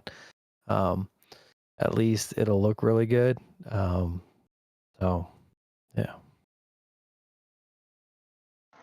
For me would be the vendors that I have to deal with. For the most part, my meat vendor, he cuts my meat pretty consistently. But there's times where I'll get thicker pieces than I'm supposed to, and I have to go in with my knife skills and try to fix that. And sometimes it doesn't come out the same. Sometimes those pieces are a little bit more chewier than I'd like them to be, or they taste, they'd have a little bit more fat than I'd like to be. So I'm wasting, when I buy 180 pounds and 20 of it is waste because, there's too much fat in it. It's just, it kind of drains the cost of the product. It brings it up a little bit, and then I don't have enough product. I have to go make another, dehydrator's worth of a certain flavor because, I lost 20 pounds in waste of, and don't get me, when I say waste, it's not bad meat. We reuse the meat like for tacos or whatever, but it's just too much fat for jerky. So for me, it's mostly like vendors. That's like my biggest obstacle when it comes to running the business. It's just a vendor. For me, it's the education. It's educating the players, if it's Hydra, it's educating people that this is not a volleyball pad. Because people will look at it, very first thing people say is, oh, that's just a volleyball pad. It's like, have you ever seen a volleyball pad and tried it on? I get the reference, but it's nothing like that. So then I have to explain to them it's a compression sleeve and that kind of stuff. For Paintball Fit, the education of, no, you do not have to be on a team. You can come out here and play, and I will introduce you to people. and it's a very welcoming community. And the education of not like it used to be, because back in the day, you'd show up if you were in the black jerseys and we were in the blue. You're my fucking enemy. Not only on the field but off the field, and it was going to be a brawl. I remember going to practices at fields, and it was always a fight. That doesn't happen at Paintball Fit. So educating them that all are welcome. We try to keep it, a family environment with understanding 95% adrenaline rush men. So, it's not truly family, but it is. We try to keep it very family friendly, very opening. And I don't even say that we try to, because it doesn't, now it's all of you that do it. It's kind of a self-cleaning situation. So it's pretty awesome. But educating people that they're welcome at the paintball field. And they don't have to be on a team. If they like tournament paintball, they can come. Educating people with my XTPL, same thing. I have to educate them that we're not your typical tournament scene. I don't go by divisional ranking. And so we have our more of a skill ranking kind of a thing. We try to make, even at our Mech X, we break the lines up, and people don't realize that. So I think with all businesses, educating your customer of what you offer is the most important thing, and you need to think about that of how you are going to portray what you're selling, what you're offering to them. So I think education is my biggest hurdle. And it's a continual. It never stops. Yeah, for us, I think it comes down to just like the work and putting it into. I think some people look at the what you're having to go through in a kind of a negative connotation, but like those problems is what breeds success. I think people, for us, it's like people probably look at like me and Archie, we like to attack our business in the same way that we would a paintball field. And that's us constantly kind of going back and forth and bickering, if you will, of bouncing off ideas and going after each other until we get the best product possible. And then when we're coming into, the brand of it, a lot of that is we're you know, kind of going deep and going into these things and disagreements and these types of areas to try to arrive at a place where we're finding solutions or coming to terms, or we're getting better together. So there's an adversity kind of created in you know the way we're approaching things and making them difficult, but the beauty is what you can produce out of that adversity. And that's really kind of what you have to kind of not stray away from that adversity. It's what can you take from it? If Verbal's not, if he's looking at the algorithm and he's just like, man, fuck this thing. Like it changes every week. This is costing me money and is making me all day. I'm having to think about this and just say, well, whatever. I'm just gonna not worry about it anymore and just give up on it and not really look at that adversity in the face. Then he's not gonna better what he's doing. He's not going to be one step ahead of the other 30 videographers that there are in just paintball alone, if not more, trying to do exactly what he's doing. If JD's not going to take the adversity of someone complaining about how he, runs his tournaments or how his field is or whatever, then he's not going to be able to make that product better and kind of rise above it. And face down those challenges. And so I think, people look at adversity, if that's bad. If without adversity, what are we doing here? Like it's about the journey, not the destination. And like that's the adversity gives us that journey to kind of do. For sure.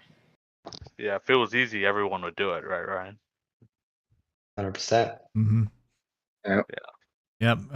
As far as from the podcasting side, adversity, you could have things like, oh, your guest's power went out, or they had to cancel on you 10 minutes before going live.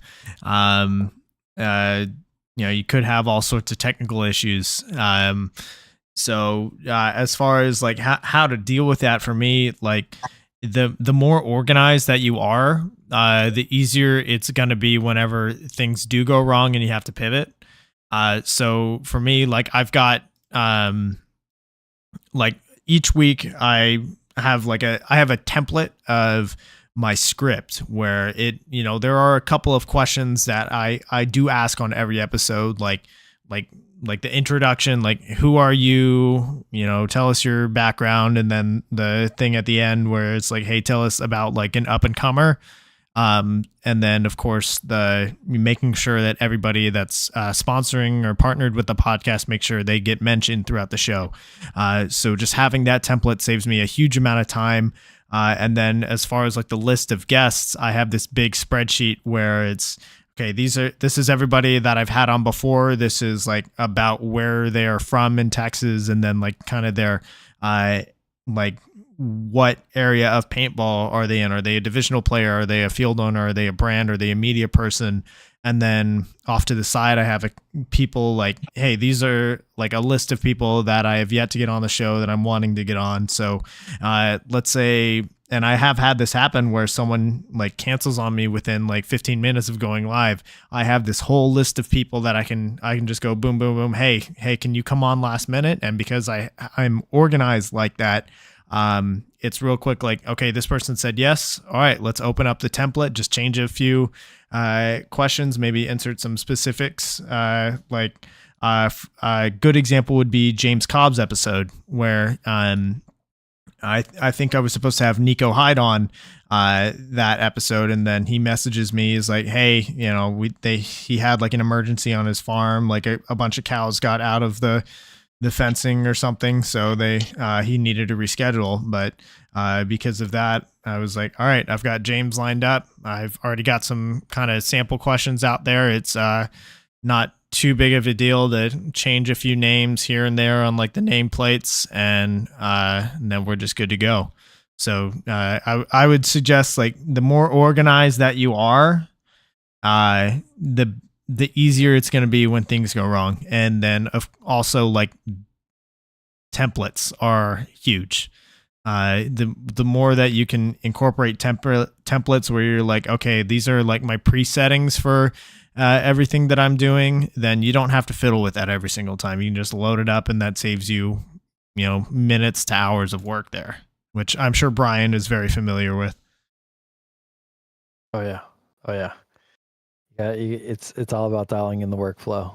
That's you never know what's gonna happen, so you just gotta have it, be able to adapt at any point, and throw in there what you gotta throw in there.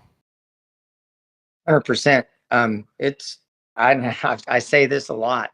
Paintball is life. Life is paintball. I've said it to my kids growing up, and it's true. In the game of paintball, you got to be able to adapt to what the other team's doing. Because things are going to change, and you need to have backup guns. You need, in your car, you need to have a spare tire. You need to have everything. So whatever your business is, you need to be prepared for bad days. Right now I'm on my cell phone because my computer was crapping out. I don't know what was going on with it, but I didn't have time to fix it anymore. So bam, bam, bam, get on the phone, go to the email, fix it, and now I'm back on again. You have to be able to adapt. At the paintball field, I have a backup compressor, because people say we're in the paintball business, but really we're in the air business. Because if you don't got no air, you ain't got no paintball being played that day. So you do have to have, like you say, you have all these backup templates. Hopefully you don't need your backup, but you need to be prepared. So, and that's why good teams do good, because they're prepared for the worst. You hope you don't want it to happen, but you need to be prepared. So if you're going to start a business, you're going to do something, don't just think of the good days, prepare for the worst days, and you'll be great and loving life on the great days. Prepare for the worst, hope for the best. There you go. Every time. Oh, yeah. All right. So this question is brought to us by Get That Shot, who's going to be at NXL Chicago. So if you need media for that event, go ahead, hit them up on Facebook or Instagram. So all three of you guys have brands that, although like they're very successful within the paintball community, they also have the potential to like kind of go beyond that and make a name like within like kind of the general public. Like obviously, JC, like it's, more than just paintball players eat jerky. JD, like for the owner of a paintball field, like it's, you're not just catering to the existing player base. Like, you're trying to bring in new players from outside of paintball entirely. And, same thing with Brian. Like, everybody enjoys the content that you're putting out. It's not just paintball players. And then Ryan, same thing with you. Like, the stuff that you're wearing, especially when it comes to the apparel, like it's not just, oh, this is a paintball shirt. No, it's like a really cool shirt, or it's a really cool pair of shorts. And that can, it has the potential to go beyond just the paintball community. So as far as your strategies with engaging like with the general public, like what do you have going on there? So for Pop-up me, markets. coming in, that was a big thing, was because I had a lot of Mav stuff too. So people were like, "Oh wait, well, what is this? What is this? What is this Luca content? What is this? All this other stuff, all these, up and coming high school basketball players too, all just high quality stuff." And there's definitely a lot of opportunity there, but I just love paintball, and yeah, I will definitely look into some opportunities outside of it for sure. But end of the day, like I said, that's always the goal is just to grow paintball and get more people into it, because it is freaking awesome and everyone should come play. So Yeah, I guess all four of our companies have a common goal, right? Of growing paintball. Like my labels have actually, still has the old design on the labels. If you look, it says grow paintball on the corner of my labels. So when people eat the jerky and they ask, what's Texas Titan, what's Balls Out, what's Texas Demo, I tell them these are the paintball teams around Texas that I decided to kind of do a name play with the flavor of the jerky that it is. So I mean, that's essentially what we try to do. We try to grow the sport. I go to pop-up markets a lot, farmers markets, whatever you want to call them. I try to have a consistent schedule, but lately it's been getting crazier. We're getting invited to the, NXL, getting invited to WC, like, that kind of messed up my schedule, but my original schedule was every second of the month I'd be at Goliad Market Days, which is a huge market day thing out there. So for me, it's more like just trying to go out as much as I can to educate everybody about my jerky. Wow. Shout out to Anson. He's the one that told me you need to educate people on your jerky, man. Like, yeah, you're right. I do need to educate people on my jerky. So, yeah, that's what I try to do. I just try to get out there, go into all these markets, whether it's worth my time or not. I'm just trying to put myself out there and trying to get as many people to taste my jerky as possible, and also find out about some cool paintball teams. For me, it's about bringing people to the game of paintball and showing them what an amazing life it is, because there is nothing better. Growing up in paintball and having friends that played and then left, got out, like, it's too expensive. They would go out and waste their money doing other things or do stupid things, and and then now I'm 53 years old, and I've been playing since I was 18. I have seen a lot of young men come into this game and get out of this game, throw their lives away, and do stupid things, where the kids that stayed in it and grew up playing paintball went on to become great young men, great fathers, great everything.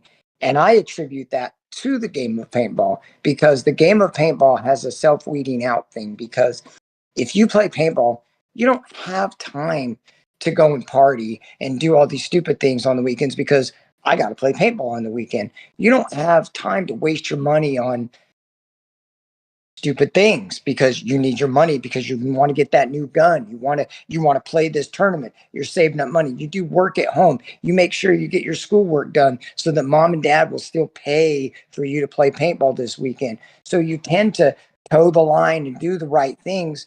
Why? So you could play paintball. And so I think that every parent, if you're looking for something for your kid to get into, maybe your kid's great at normal traditional sports, maybe he's not. Paintball is good for everybody. And when I can show somebody that has no idea what tournament paintball is and I can show them the game, these kids get involved in it and then they stay focused. They do better in school. They go on to college. You look at somebody like Haley, Lupe has kept her in paintball this time. And now look at her going off to college. You look at Ryan. You just said he was playing when he was 14 years old, and look at him now. Now he's got an amazing company. He's had an amazing career, and the list goes on and on.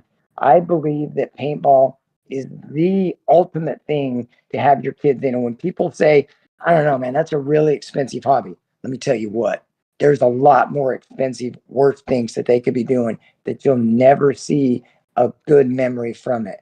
And to me, life is about making memories.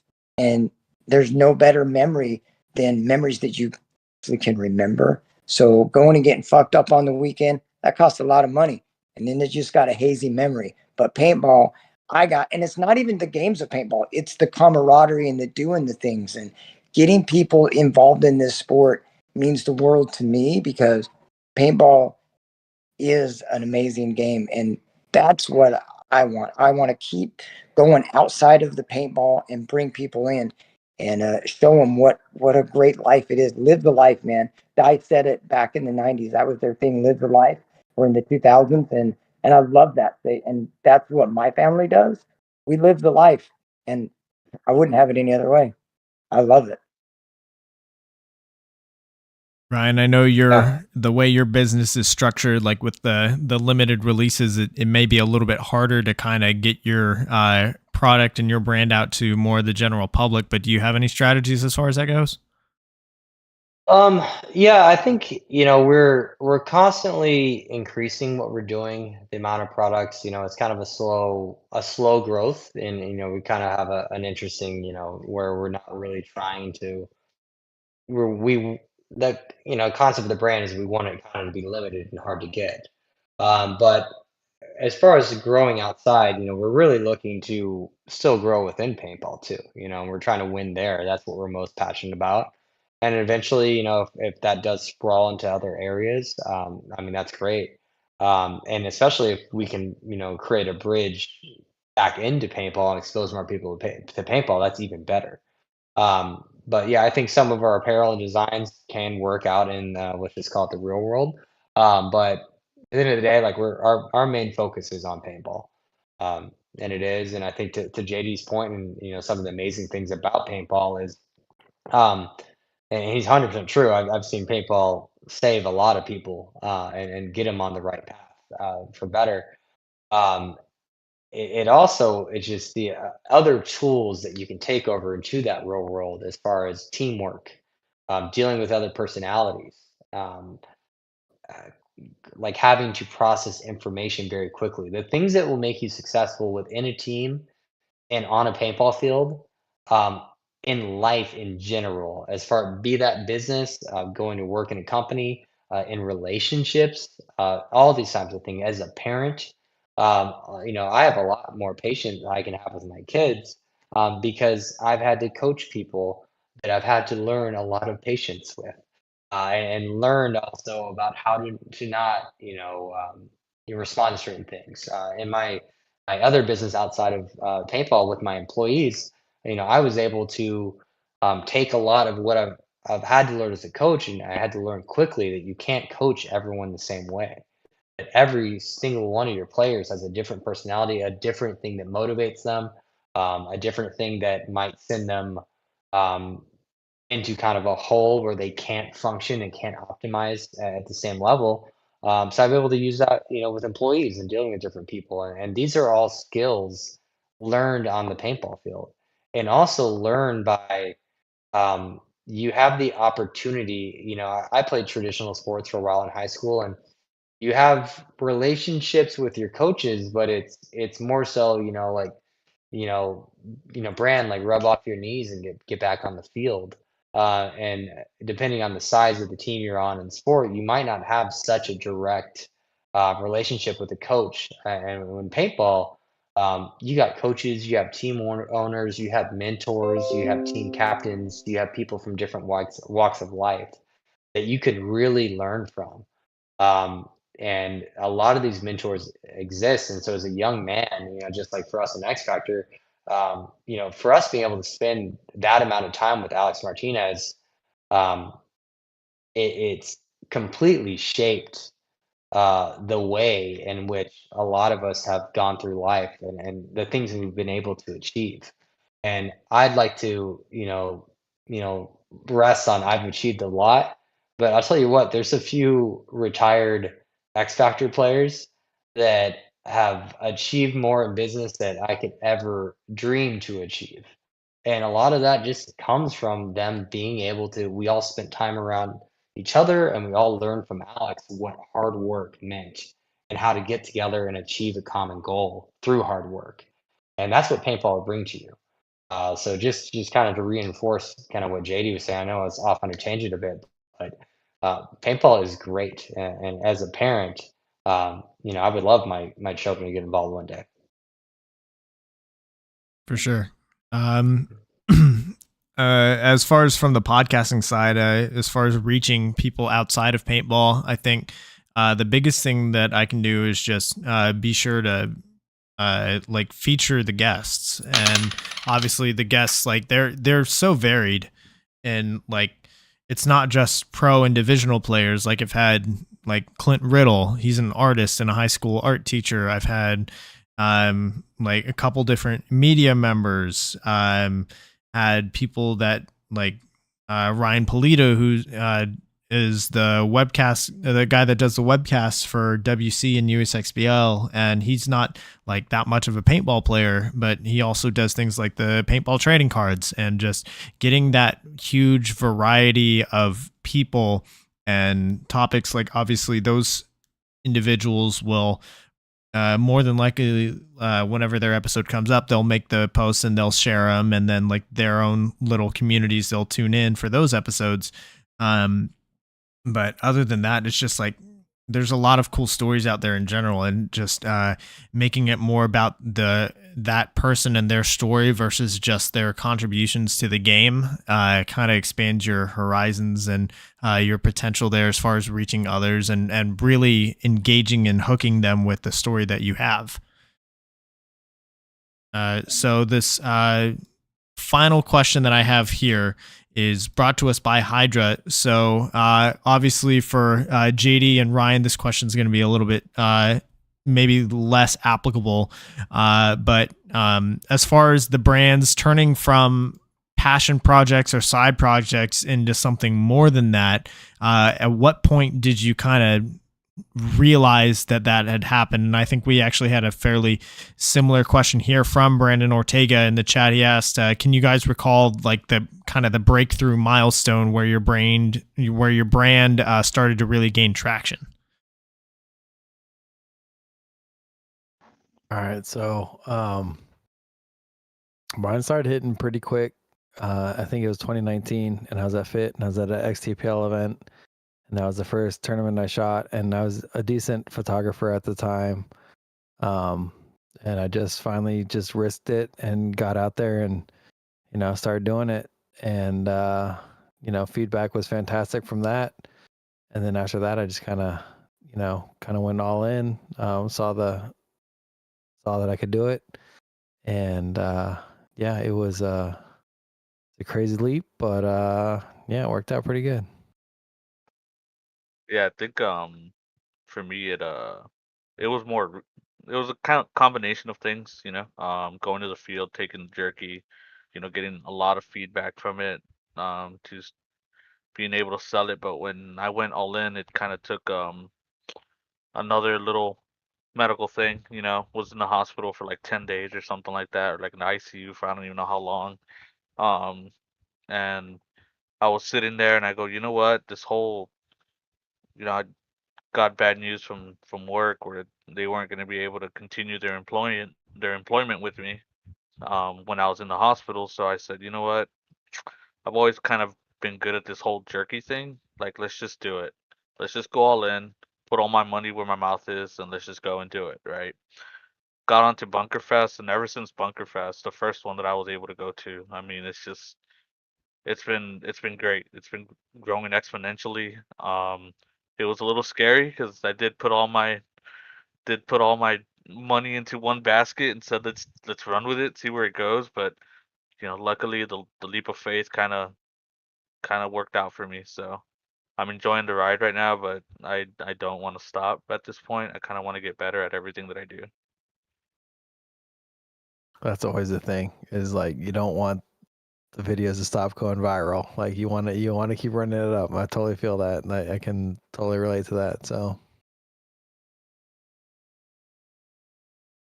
I don't know that I have a moment when, because it's a rite of passion for me, and I've always loved it. I went through years of playing, and then I got cancer in 2010 and stopped playing, and it was like 2014 or 2000. It was no 2012.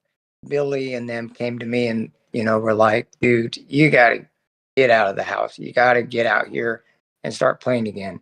And Johnny and everybody said, "Yeah, let's play paintball again." I mean, I still had the store, right? So I was still around paintball, but I wasn't going out because I wasn't healthy. I wasn't doing it. And so I got back into paintball, hard, like actually picking up a gun again and playing.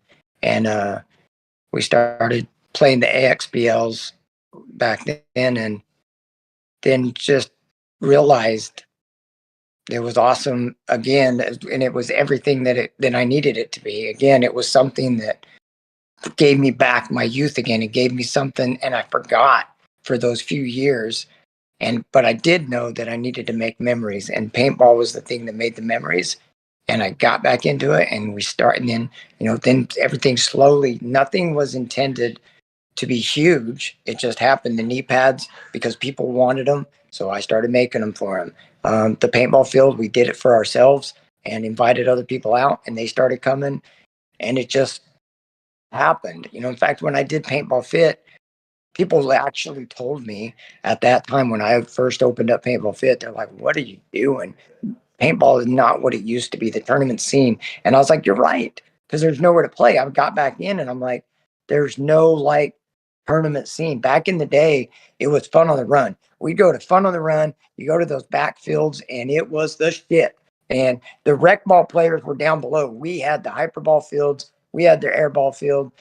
Torn would set it up, and it was awesome. Other than that, you had to go down to X Factor, at the original X Factor out there. Original place that wasn't even X Factor. It was where was that? It was in Round Rock, or He was where in was that? Marcus? San Marcos, yeah.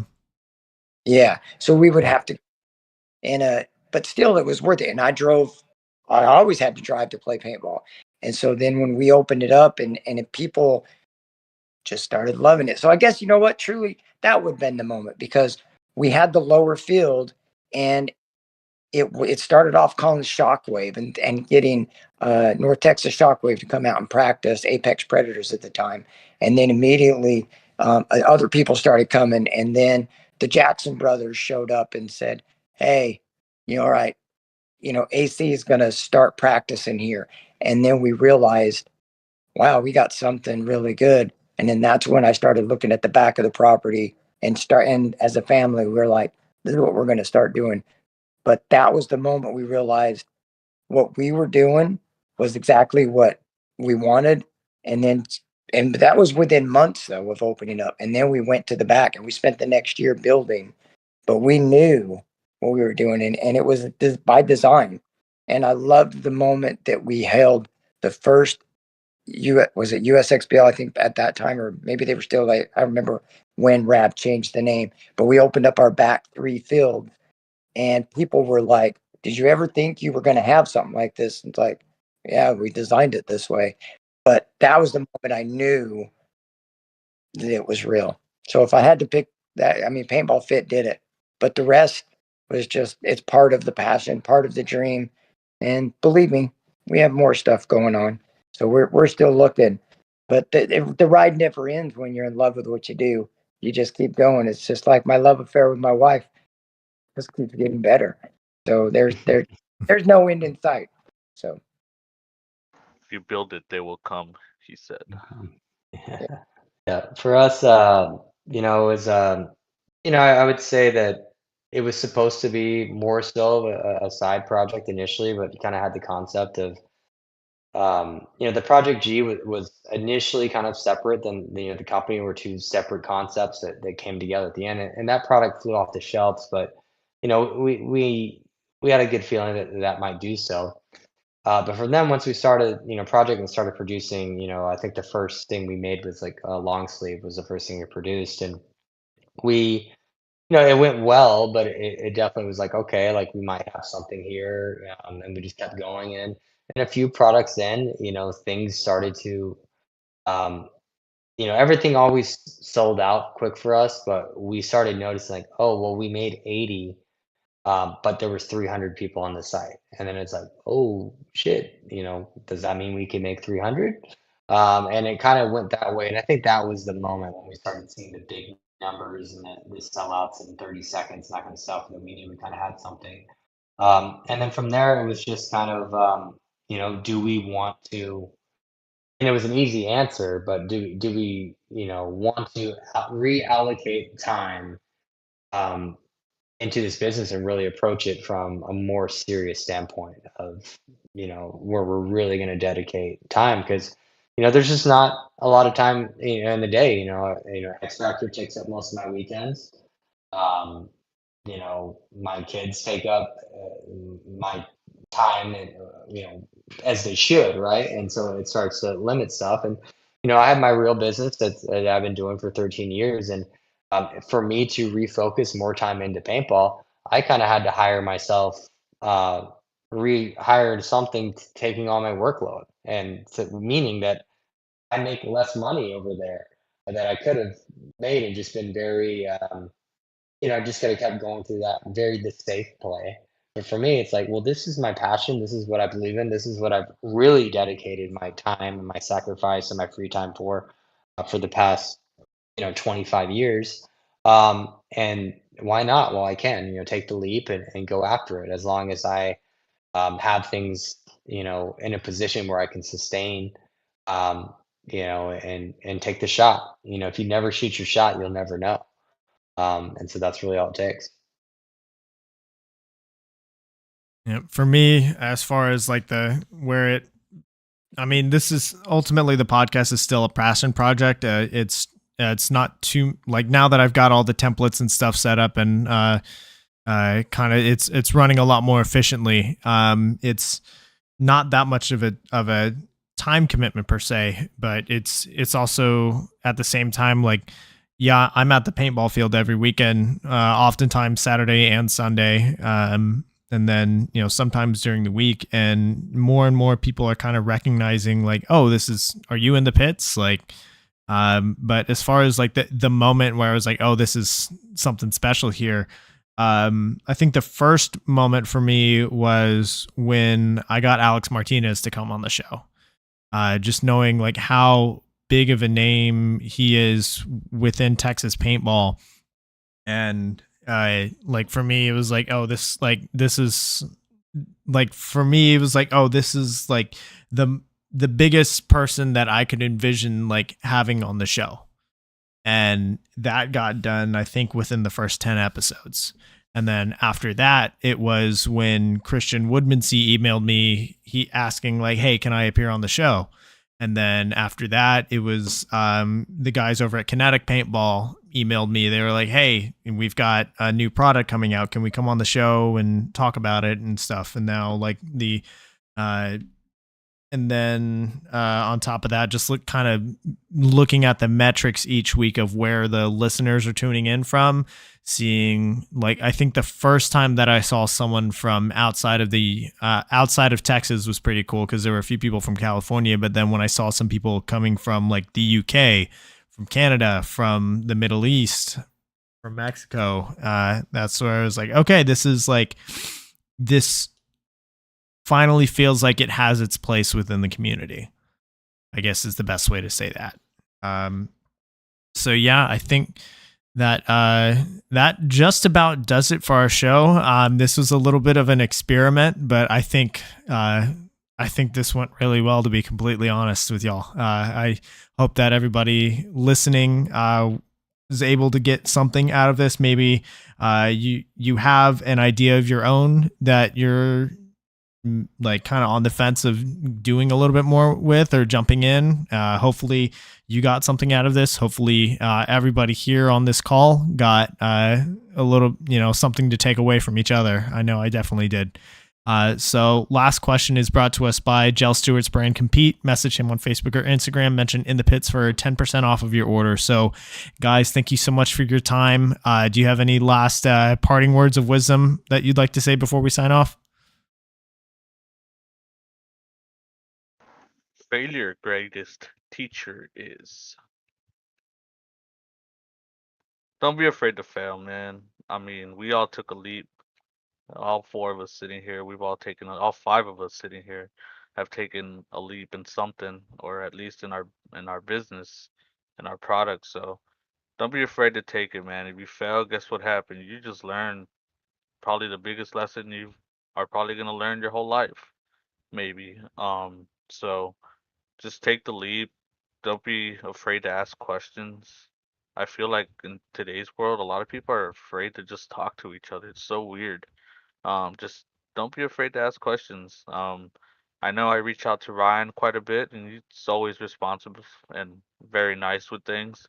JD has always been very polite with things. Verbal tries to troll me sometimes, but it's okay. No, he's very polite, and Christian's, he's a homie. Um, much love to Christian. So we all come from all different walks of the world, and don't be afraid to ask for advice, and don't be afraid to take the leap. If you're passionate about something, just go and do it, man. I mean, you're already there. Just go do it. I love that. Yep. That's what I say. Just keep putting out more content. But I would like to thank Christian for having me on again, and JD absolutely, because of JD, I'm at where I'm at now. I've been able to go and shoot paintball during the week at Nightball, which is the coolest thing ever, and then on the weekends too. So I get to go see my buddies, and like they say, it's not work if you love what you do. So that's the biggest thing is, I get to go hang out with the guys that I enjoy hanging out with, and make hopefully cool videos of them. Sometimes, they're comical, but if I wasn't able to go out and practice my craft 4 times a week, I don't think I would be where I'm at now. So big thanks to JD and the Paintball Fit family, and yeah, I'll just leave it there. Verbal shoots everybody on the field. I do shoot everyone on the field. For me, the best advice I can give you is remember that paintball is life, life is paintball. And in the game of paintball, go with your first instincts. If you think when that first thought comes to your mind, I need to go and stick this fucker. You go and you stick that fucker. But when you think about it and you second guess it, shit, that window's already closed. In life, go with your first instincts. Go with it. Go for it. Get it done. Never go back and regret not doing something. Go for it. And I'll just leave it with just take time to appreciate the good things. And if you don't do that, you'll spend too much time and focus on worrying about the bad things, and then when you do have success, moving too quick onto what is the next thing, and what's going to be that next thing that's going to get you bigger and bigger. And if you're not able to sit back and say, wow, I set a goal and I achieved it, pat yourself on the back a little bit, take a night off, think about it, revel in that success a little bit. And then, yeah, push forward. But if you push forward too quickly and you never really look at what you achieved, or just continuously keep setting the bar higher and higher for yourself without really being able to take a step back and realize that that bar is already set higher than you may have thought it would, and well higher than other people may have ever dreamed to get, then you're just kind of live a life that maybe is a little bit less sunny, if you will. That was great. Yeah. Like Right on. All great pieces of wisdom there. I think mine that I'm going to contribute is Yeah, don't be afraid to make those connections with others, especially in paintball. There's so many cool individuals. There's so many knowledgeable individuals that are more than happy and more than willing to help someone out with something if they need it or need advice or whatever the case may be. Make those connections. Reach out to someone, even if it's not someone like at your local field or whatever. If you're just reaching out to someone online, even if it's a pro player or a coach or whatever, like reach out to them, because you will be surprised. Like there's so many cool individuals and they're all very willing to help you out, because they, more often than not, all of these guys remember when they were first starting out, and they all have someone that helped them when they were first getting started, and that's where they are now. So I think that does it here for our show. So gentlemen, thank you so much for your time. Everybody online, thank you so much for tuning in. Be sure to go follow all of these guys. So go follow Project at Project_PB. Follow Uno's Jerky at Uno's Jerky. Follow Verbal at Verbal, and then follow JD at Paintball Fit, at Hydra Fit, at XTPL Events on Instagram. So everybody listening, what other guests would y'all like to see on the show, or what other topics would you like to see a round table on? Be sure to leave a comment down below. While you're at it, hit the subscribe button. The show goes live weekly here on youtube.com/@inthepitspaintballpodcast. And recordings are posted to YouTube, Amazon, Apple Podcasts, and Spotify the next day. Shout out to my partner and sponsor tier subscribers on Patreon: FU Athletics, Get That Shot, Paintball Kumite, Compete, Bem Raps, Skull Monkeys Paintball, Hydra, XCPL Events, Uno's Jerky, Mariachi Aguilas de Oro, and Pod Runners Union. So we will all see you next week for episode 63, where we're going to have Paul Hubert and Ty Bateman, pro players for Austin Notorious. I've known these guys for a long time. It's going to be a good time. You're not going to want to miss it. So we'll see you then. Gentlemen, thank you again for your time. Thank you, everybody. Thank you. You guys have a good night. Be safe. Well, good night.